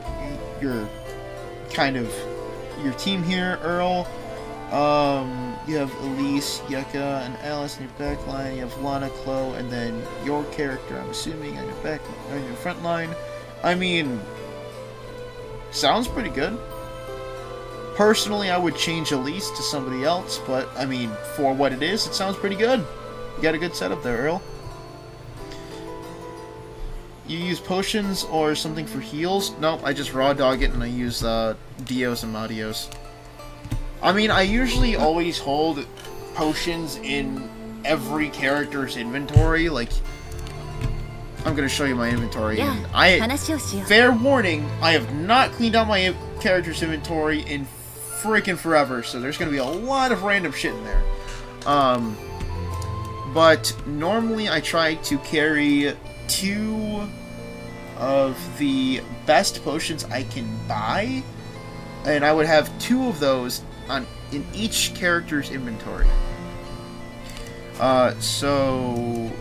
and as you can see, I've been very inconsistent with that, on top of these characters being very new. Very, very new. But yeah, I mean, even then, I don't use the potions, really. I only use potions if I feel like I'm really running low on MP for my Alice. And as you can see here, she is a mage, and yes, she does not have as much magic power as she can, but honestly, I mainly focused on her divine power as a mage, and that sounds really fucking weird. Why the fuck would you invest in divine power as a mage? Well, that's because she's an elf, she has high IQ, and, I mean, she's already, like, really good in terms of the magic power, and her IQ. I mean, literally, I don't have that much magic power invested, and it's already 348. I just invested in divine power, so then her heals can actually heal me to full when I need them. And as you can see, I have a steel rank 4-star with divine power and divine power percentile. I got evasion percentile. I just got that as my 3rd blessing from leveling it up. Like, because this originally only had innately 2 blessings, and that was divine power and divine power percentile. I'm kind of just waiting to see what I'm going to get on the 4th value, because if it's, I mean, fuck, if it's a magic attack, I mean, I could always just change the evasion to, I don't know, more divine power or more magic attack. So I'm kind of just waiting to see what my last blessing is going to be. But yeah, regardless, I have mainly divine power focus on here, on my Alice, so then her Dios and Marios heal me pretty much full almost every single time. I mean, at this point in time, I don't really need to invest in any more divine power right now anymore, admittedly. I could probably just keep going for magic power from this point onwards. Lowest fuck magic power, 348, level 60 EU. Yeah, I don't care. She gets the job done, who gives a shit? I never bring potions, I bring 2 potions. Yeah, exactly. I just bring 2 potions for each character. Does anyone still use Yarmus? He's been sick as a frontline for me. Oh, dude. Yarmus... I fucking love Yarmus as a character, bro. He is such a fucking badass, but I just don't feel like... I don't know. I just don't think he really fits my team very well, which is unfortunate, because I would love to use him. I mean, I don't have... Yeah, I don't have the zipper on him. I feel like my strength and IQ are pretty fucking low with him. I feel like I didn't get an IV for Yarmus. I don't think I did. But no, I mean, Yarmus is definitely a very good character. The fact that you can swap him between frontline and backline, and he has innate Exolic, and dude, Yarmus has so much going for him. I've said this multiple times, but if they gave Yarmus his samurai abilities with no catch, just left him how he is now, and then just gave him his samurai abilities on top of it all, he would probably be the best character in terms of DPS in the game. In terms of DPS specifically. Because Alice is the best character in terms of team synergy and team support. What meta-defining banner characters have been a huge standout and a must-have? Are the Blade and Bastard guys even worth? Oh yeah, definitely. Both Blade and Bastard characters are really, really good. Yarmus is one of the best characters in the game, in my opinion. But if you're looking for characters that aren't part of the collab, Shelly is definitely a must-have. She is the best mage in the game, like, hands down. Let's see, what is another character? Another character is Alice. I sing the praises of Alice, and that's just because she's been literally just the best character in the game since the game released, for team synergy and support. Shiyu is a must-have for single-target DPS damage. I mean, Shiyu is just fucking cracked. Wholly noted? Yeah, yeah. Shiyu, Shelly, and that's about the must-pulls. For a limited-time banner specifically, yes, but Alice is also a must-have in my opinion. Ever since I got Alice, I have never dropped her from my team, with the exception of leveling up other characters. Sophia is my personal must-pull. That's fair. I do like Sophia. My Shiyu now has 181 SP. That is fucking insane. Holy shit. I don't even know if mine has that much SP. Hello? Can I look? Mine has 178. You have more than mine by fucking 3. That's crazy. Okay, let's look at the announcements for the Old Castle Ruins. Now, this is the 3rd beta. I don't know, personally, I don't know what the fuck they keep changing. I don't know why the hell this piece of shit is still in beta, because from my experience, this is done. I don't know what they keep changing. I don't know why. I don't know what's different every time. They're like, oh, well, it's still in beta. We apologize for the inconvenience caused by issues for the 4-way speed during the previous event. I'm like, the only thing that I have seen at all is that they have adjusted the way that you can, like, they've adjusted how points are accumulated, from what I'm aware of. That's it. I mean, other than that, I don't think I've seen any fucking changes. Did he pull yet? I did not pull yet, no. I'm going to be pulling at the end of the stream. And it'll be the... I was going to originally play a little bit of the Old Castle Ruins before I summoned, but seeing how late it is already, I think I'm just going to go over the last of these announcements, and then I'm going to pull for a little bit. Pull all the bones that I got. I think I got like 22 bones, so it's nothing too crazy. But I figured a quick summon to end the stream off would be pretty fun. They changed the number of bugs. That's fair. That's fair. That seems way more like it. Let's see. Adjust the calculation method for 4-way speed. Adjusted the dungeon layouts for each floor. Various other minor adjustments. Excuse me. Additionally, starting with this iteration, formidable enemies modeled after the area search expert list will appear. For this event, the formidable enemies are based on the area search expert list for the previous beta event. Genuinely, I don't know what half of that fucking meant, but okay, that's great. I don't know what the fuck the area search expert list is. Like, that's the part that's confusing me. I've never heard of that before. About the Old Castle Ruins, this labyrinth desires human life. Will there be anyone who are able to battle their way through the powerful enemies of each floor to reach the final floor? The Old Castle Ruins are a dungeon of high difficulty with an internal structure that changes periodically. As a seasonal dungeon, the Old Castle Ruins open and close at regular intervals, allowing challenges only during each season period.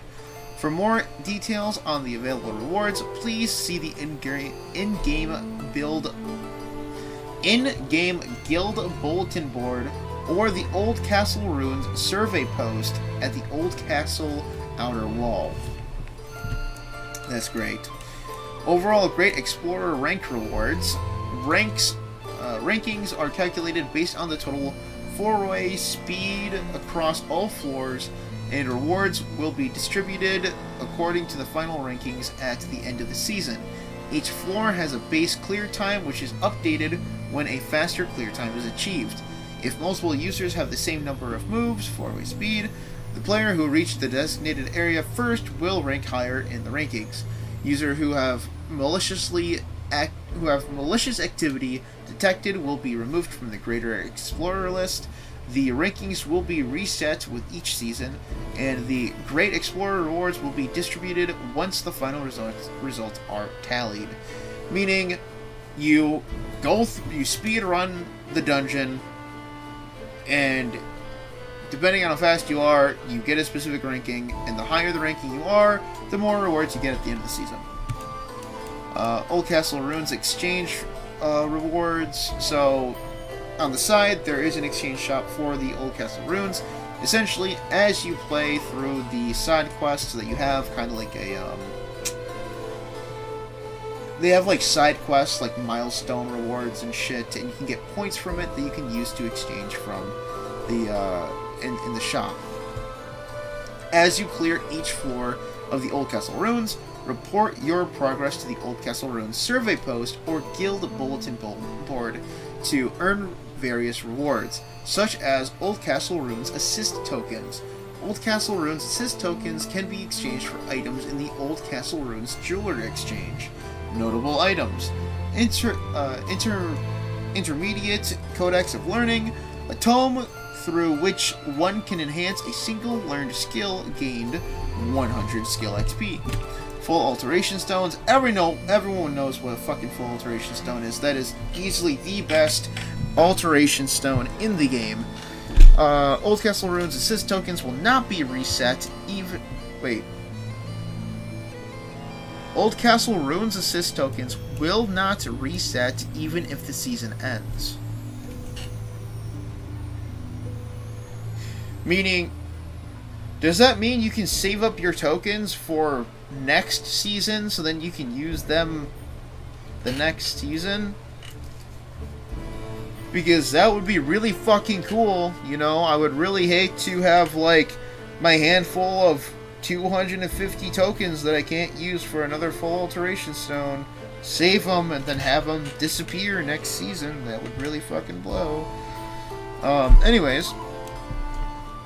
TLDR hacker event? True. Yeah, so when they're talking about malicious activity in the dungeon, there are some exploits in the game where you can just skip like a large majority of the boss fights, and there were some hackers that actually just went into the game's like servers and just changed their foray speed after they completed it. Finally got Shelly after going pity, and she came with 7 bonus points. Where should I put them? All in IQ, buddy. Put all of your bonus points in IQ. If you have 20 IQ before you invest your bonus points, that means you get an IQ Shelly, and you are super lucky if you got that. The game won't open for me for some reason. If you have your game saved in the cloud, okay, make sure it's saved in the cloud. I recommend that you delete the game, reinstall it, and then transfer your data from the cloud into your game. If you're skeptical as to whether you have saved your game or not, don't worry, I would recommend you turn on a VPN, and for some reason, I don't know why, that tends to work. So if you are skeptical as to whether you saved your game in the cloud or not, I would say try the VPN first. Because for whatever reason, the VPN doesn't matter where you go. All you have to do is turn it on, start the game, usually the game activates just fine, and then you can turn the VPN off, and the game works perfectly fine. I don't know why it works like that. It just does. How do I know this? I've done this a couple of times. I can't explain why it does it. I can't explain why it works. It just works. Let's see. Area specific search experts. What the fuck does this mean? During the season, players who reach specific areas with the fewest moves will be recognized as the area-specific search experts. Okay, fair enough. It is said that the Old Castle Runes acknowledge the top area-specific search expert adventurers in parties, and in the next season, powerful foes bearing their likeness, party setup, and even names shall emerge. Excuse me. If multiple users have the same number of moves, the player who reached the designated area first will be ranked the highest, yada yada yada. We just finished reading that. We hope you continue to enjoy Wizardry Variants Daphne. Thank you very much, dev team. I very much appreciate the update. And I believe that is it. I believe. So these are the bugs that are currently known. I don't think they fixed these yet.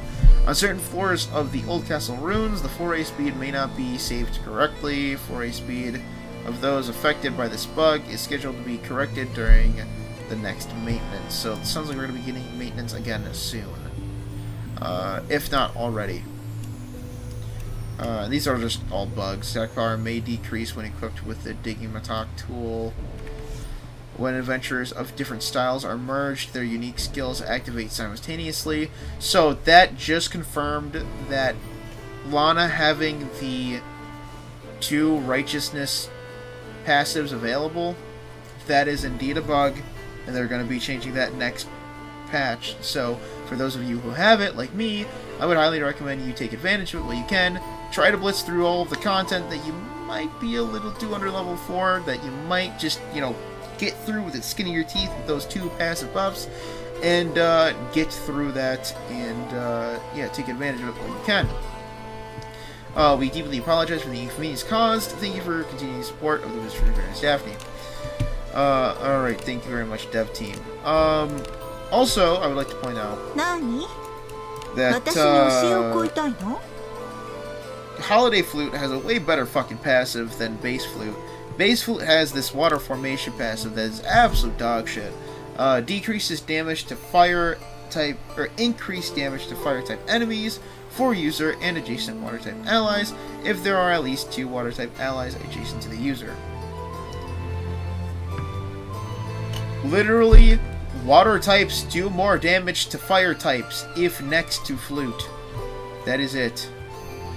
And then the Holiday Flute has Grace of the Great Tree, which increases magic power and magic defense when equipped with a 2-handed staff. Kind of makes you wonder which one's the better one. But that's not the part that makes me mad. The part that makes me mad is that I'm stuck having to use the Holiday Flute skin if I want to take advantage of that skill. When they fix the 2 passives being in effect at once. So I'm hoping that they change it so then I am able to choose whichever passive that I want to use instead of being stuck with one or the other based off what style I have equipped. Finally can replace my flute. Hey, good shit. Did they drop 1k gems this time? Yeah, they did. That's how I was able to buy some more Shelly Bones.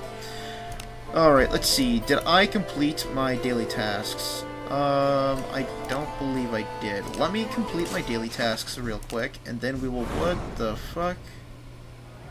Wait, no, go back. Go back. Why...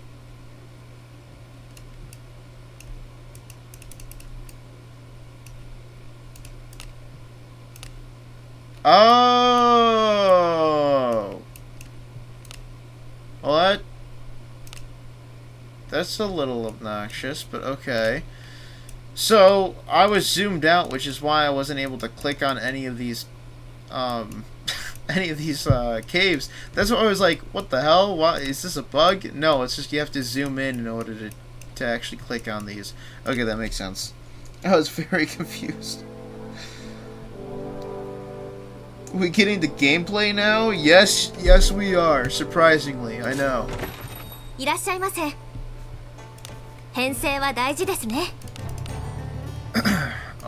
Let's see here. I'm actually... Oh, actually, I probably won't. Not yet, actually. Shelly. And where is my Abanyas?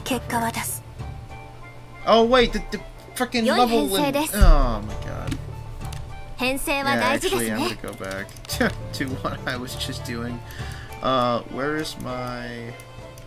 Hi, Here, we're gonna be doing that.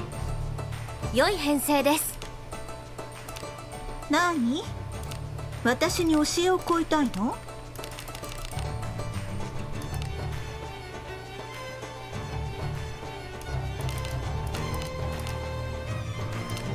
そうだね。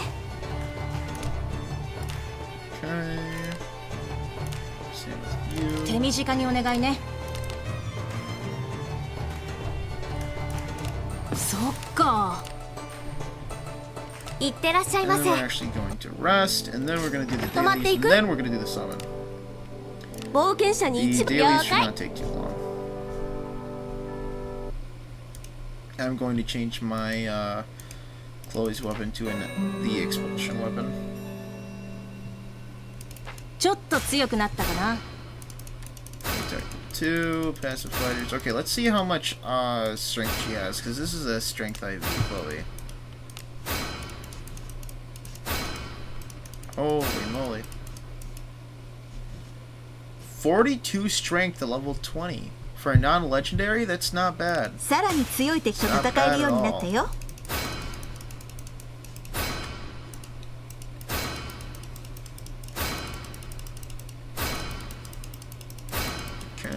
Okay. Holy moly. Yep, we got a lot of stuff. And we got 48 IQ. I feel like that could be better. With 30 IQ, like that's... I feel like that's a little bit on the lower end of the, I feel like I should have I should at least have 50 in my opinion. ゆっくり休めた？いつでも泊まりに来てね。My Shelly is 90 fortitude, better than not getting her. True. I made the questionable choice of using the Old Castle Runes XP scrolls to level Deborah's sneak attack to level 3. Now it costs 18 SP per use. What Yeah, personally, I wouldn't have used those Codex of Learning for ギルド酒場へ sneak ようこ attack. そ。依頼はこちらです。I would use it on stuff that, on skills that are either really hard to level up or aren't available anymore. Like Itzalic, like I would probably, level up Itzalic on someone, or I would, I don't know, maybe level up Way of the Mage, maybe something like that. 50 to 52 would have been the right spot. True. 成功をお祈りします。 I mean, I don't know. 48 IQ on Flute's kind of low in my opinion, especially since it went from like level 1 to level 20. 我らの敵ではあるまい。 Oh, hello. クラガリ。 Good shit, Lana. Good fucking shit. All right, get delayed. クラガリ。 Go. All right. 風よ。有利属性だ。どうだ。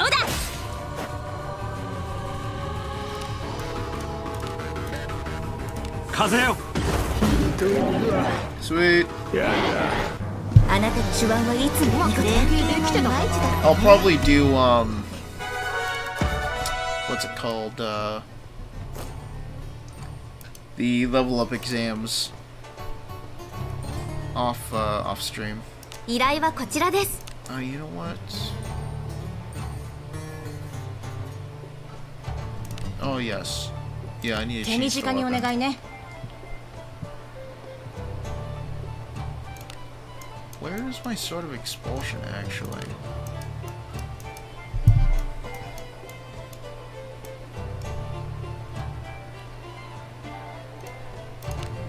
Oh, Elise has it. I forgot I was leveling up on Elise. 悪くないよ。 Because I had a strength IV Elise that's like, I think she had like 8 or 9 bonus points. 依 So I 頼はこ figured ちら why です。 not? I don't use Elise. ま、 Alright, so this is going to お願い be しま with す the ね。 undead. Is Empty Husk on Ninja worth building into, like not wearing armor? ちゃんと指 So 示出 from して what ね。 I'm aware of, robe equipment counts as not armor, so you can use like scaly robes. I know Manafont robes work. I think mage robes work. Well, it says robe in the name, so I'd imagine it works the same way, but still, either way. 特性が噛み合ってないようだ。ここは私に枕上がり。Excuse me, using like shoes and whatchamacallit and robes should work. どうだ。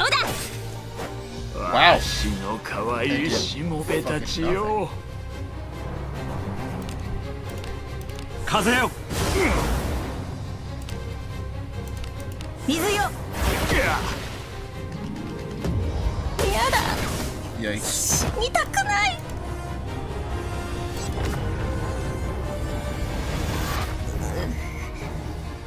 おばあちゃん。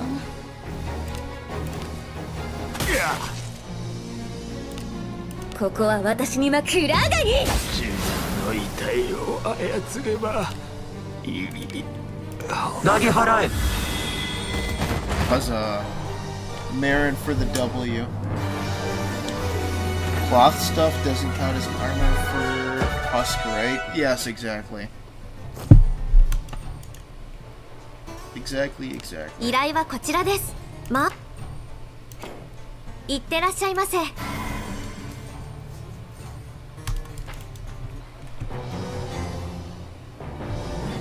手こずる相手じゃない。さっさと配置について。暗がり。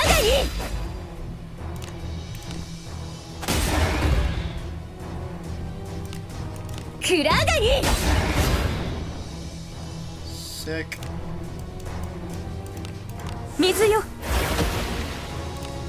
どうだ。I thought she'd killed him for a second. Jesus. 風よ。水よ。 Nice. 暗がり。 Nice. やれやれ。冒険者様。殺戮によ Alice し sounds something to learn Japanese. True.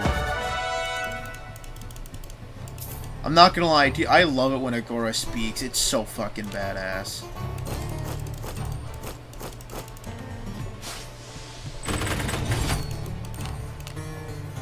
Alright, nice. We got all the dailies done. We're gonna rest up, make sure our characters are looking happy and healthy. As much as they can be. I'm probably gonna be doing the level up exams off stream. Damn. Dino jumped from 21 to 27. Jesus. Excuse me. Now, this Dino that I'm using right now is an IQ IV Dino with 10 bonus points, and all 10 bonus points are shoved into IQ. I feel like I should be getting more IQ. I feel like I'm getting fucked over on the IQ department here. Jesus. ゆっくり休めた？いつでも泊まりに来てね。 Alrighty. So I am going to be finishing up stream relatively soon, but before that, we are going to be summoning for the new character and Shelly. Hopefully I get Shelly. I'm going to be 100% honest with everyone. I genuinely do not give a flying fuck about the new character right now. I still personally want Shelly. Geralt? Oh my god, this fucking guy. Aye. Is it worth farming Mausoleum for the junk at Abyss 1 and the junk that can drop iron stuff? No, I would say just go through the story as much as possible, and then once you get to the Cave of Malice event quest, start farming gear from there. Because if you have it at the highest difficulty, it is going to be relatively tough, but the gear you can get there goes up to steel quality, and you can get it up to 4 stars with the ability to have 3 blessings. Like, it is definitely worth doing the hardest difficulty on the Malice, Cave of Malice. Tag fodder Geralt. True.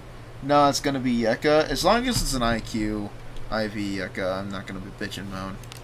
Alright, let's summon already. Let's summon. I'm already stalling. I'm already stalling too much. We got 22 opportunities to get something cool, so we'll see what we get. And I'm not gonna skip this time. We're gonna be going painstakingly, character by fucking character. 私はアメリア。 Nice, Amelia. ここ And it's 私は Viviana, whatever. Alright, we're getting a whole lot of fucking nothing. Oh boy, this is rough.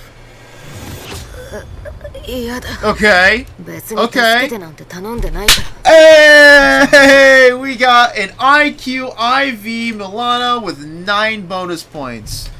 I am building her. I'm making her into a mage because I really want to try out how good Milana is as a mage. Alright, thank you. No problem, man. No problem at all. And I don't care about him. I don't care about you, Sean. Get out of my face. I don't care about you. Hello.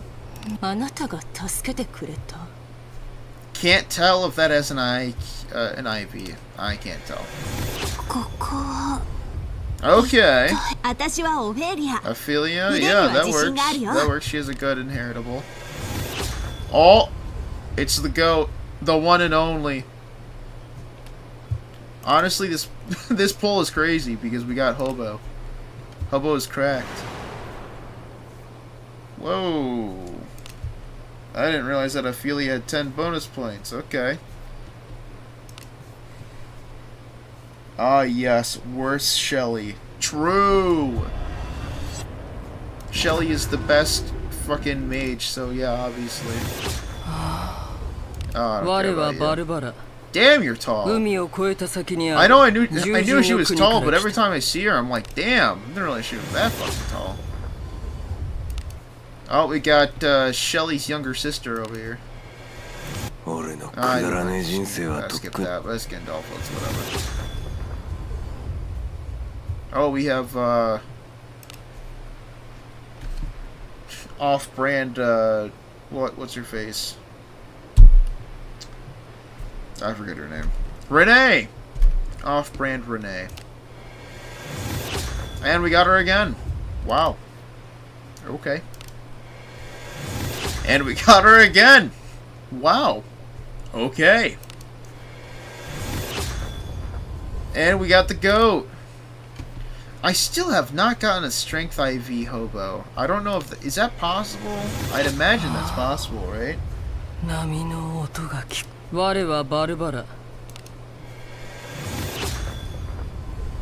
Again, Shelly's younger sister. Holy moly. やだ。こっちに。私はアメリア。 Alright, we have 2 more summons. Hopefully we'll get a Shelly. I'm hoping. Just one of them, please. One of them. The second one. Second one's gotta be Shelly. Oh, okay. Oh, okay, yeah, of course it's not. Oh, God, and it's just...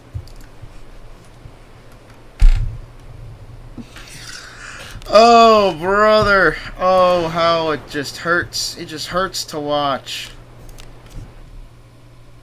For me. It hurts for me to watch. The curse continues. Yes, the curse does continue. Very, very unfortunate. Alright, I'm gonna build this Milana real quick before I hop off. 冒険者の登録ですね。 I wanna... どうかした？ Is this Ophelia a strength IV? I need to check this out now. どうかした？ 14. Oh. どうかした？ This is not a strength IV. This one is a strength IV. Then, yeah, never mind. That's going to the skill fodder. Oh, wait. I need 冒険者の登録ですね。 fucking...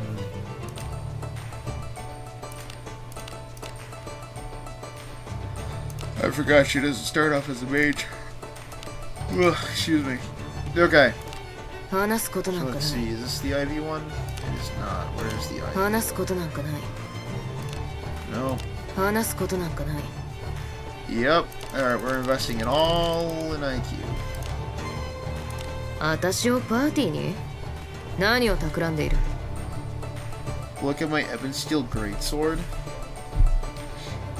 I love cursing accent is terrible luck. Yeah. You know you don't even need to curse me, right? My luck is just terrible naturally. Alright, let's take a good old gander at this greatsword here.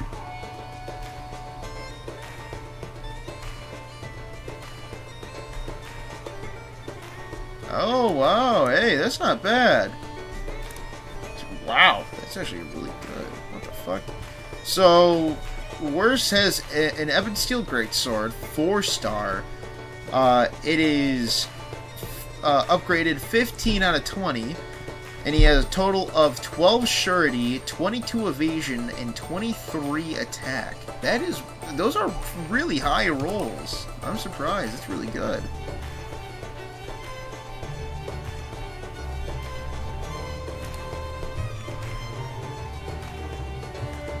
Use a thief sneak attack or a fighter for power strike. But for some reason I thought that FPS was restricted to close range or any thief. Some class / units don't have all the classes. Renee Ninja is right there. What the fuck? Yeah, Kunai is better on auto, but for skill use, Thief Bow is better. What? I want to see a 5k bow hit.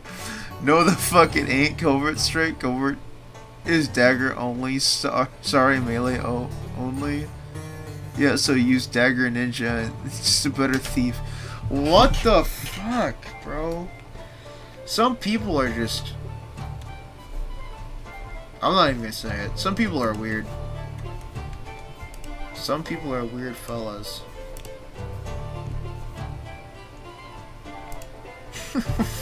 Renee! Oh, Ninja Renee is right there. It's just too true. Okay, yeah, no, that Ebon Steel Greatsword is pretty fucking good. The VPN worked. Thanks for the help. Hey, not a problem, man. I'm glad that I was able to work. 編成は大事ですね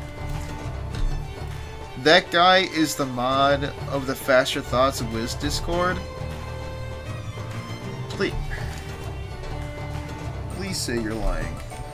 I would prefer you trolling me than that actually becoming a reality. 危ない目に合わせたら承知しないから話すことなんかない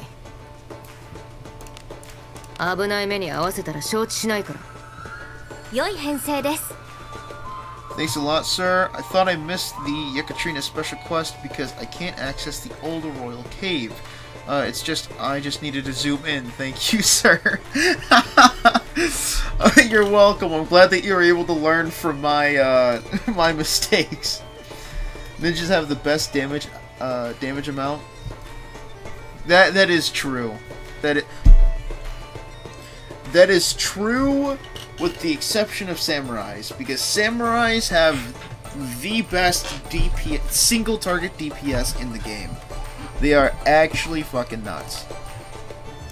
Alright, I'm going to discipline the absolute shit out of this Milana, because I genuinely do not use Milana. 話すことなんかない I have all of these Milanas, and I just don't use them.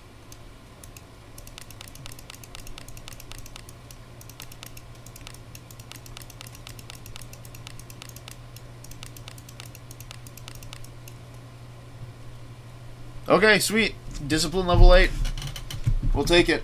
I could invest this one more time, but the fact that there's a little bit there and it's not maxed out kind of peeves me off, so I'm just not even going to bother. So, hey, you know what? Level 8 discipline. Check the mod chat. 何かを掴んだ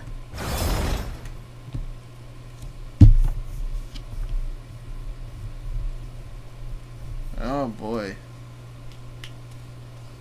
Moderator, data analyst. Oh boy. Okay, gotcha. Gotcha. So that way, okay, that is a mod. Yeah, that's great.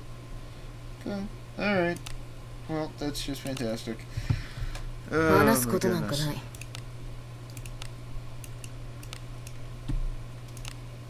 Continuously increase each stat with magic defense and action speed increase even further. Action speed's pretty good, but magic defense, no point in that at all. No point in that at all.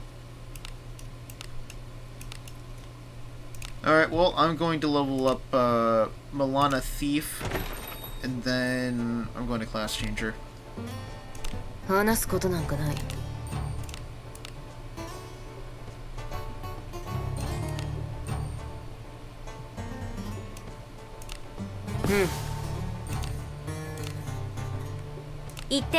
Am I leveling her up? I mean, like, I'm gonna max out her level. Or at least get her to 50. I mean, what's her... Blood Edge, what is this, like level 54, right? 51? What is the last thing that she learns? Trap Disarm Master's Resolve? Doesn't that just cure Trapophobia when ally successfully disarms a trap? Yeah, so that's fucking nothing. Cunning Pursuit, 32. I mean, I could probably just end at level 51 if I wanted to. Or technically level 50, but I don't know. Maybe I'll wait. Maybe I'll just max out Thief and then just fucking go max out Mage afterwards. Do the doll quest with her? Oh, you're fucking right. I completely forgot about the doll quest. Disciplined her, you say? Okay, bro.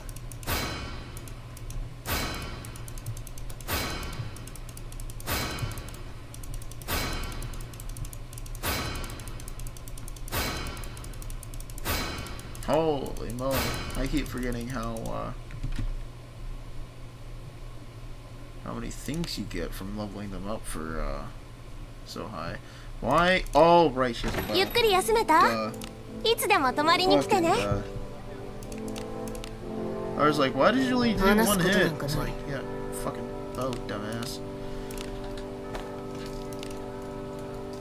Alright. I did not mean to click on the blacksmith. いらっしゃい。見せてもらおうか。これでどうだ。 So all this dog shit equipment. 毎度。 Alright, and then I could probably just give her some trade. Shit that I don't really care about. This. I'll just give you this.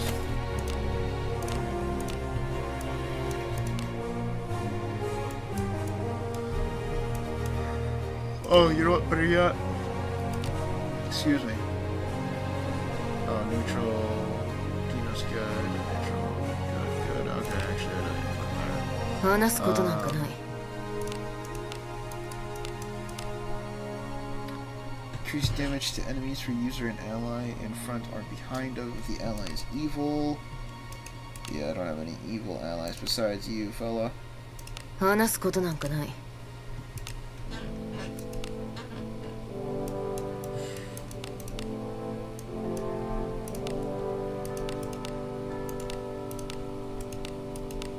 Yeah, sure, we'll do that.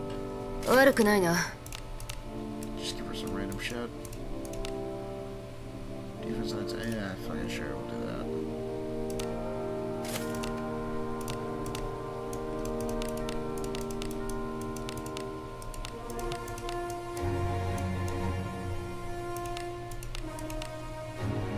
Yeah, we'll do that. And for the ring...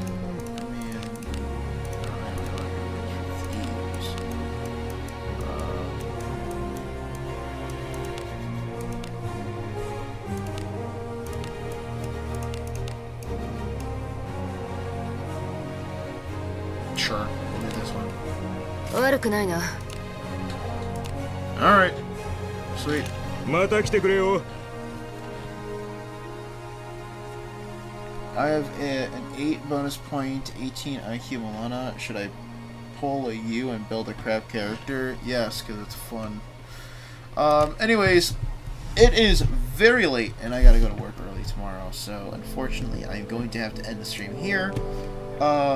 This was never really planned to be a long stream. I was actually planning on having this stream be an hour and a half long. The fact that it has lasted for almost 3 hours is very shocking to me. So, anyways, I'm going to get off. Thank you everyone so very much for watching the stream. I hope that I was able to not only go over the entirety of this newest update, because there was a lot of shit to cover, on top of answering any kind of questions or clearing anything up. And yeah, if you have any other questions, if you're maybe watching the VOD, or you are finished, you're just joining just now, and you need some questions asked or answered, just let me know, and I'll answer them, or the community will answer them as soon as we can. No, I had to step away. I missed the polls. It's alright, man. The VODs will always be available to literally everyone at any time after the stream is ended. So, I mean, once it's ended, you can go ahead and go back and... What did Magoto say? 2 hours of what was spent reading the patch notes.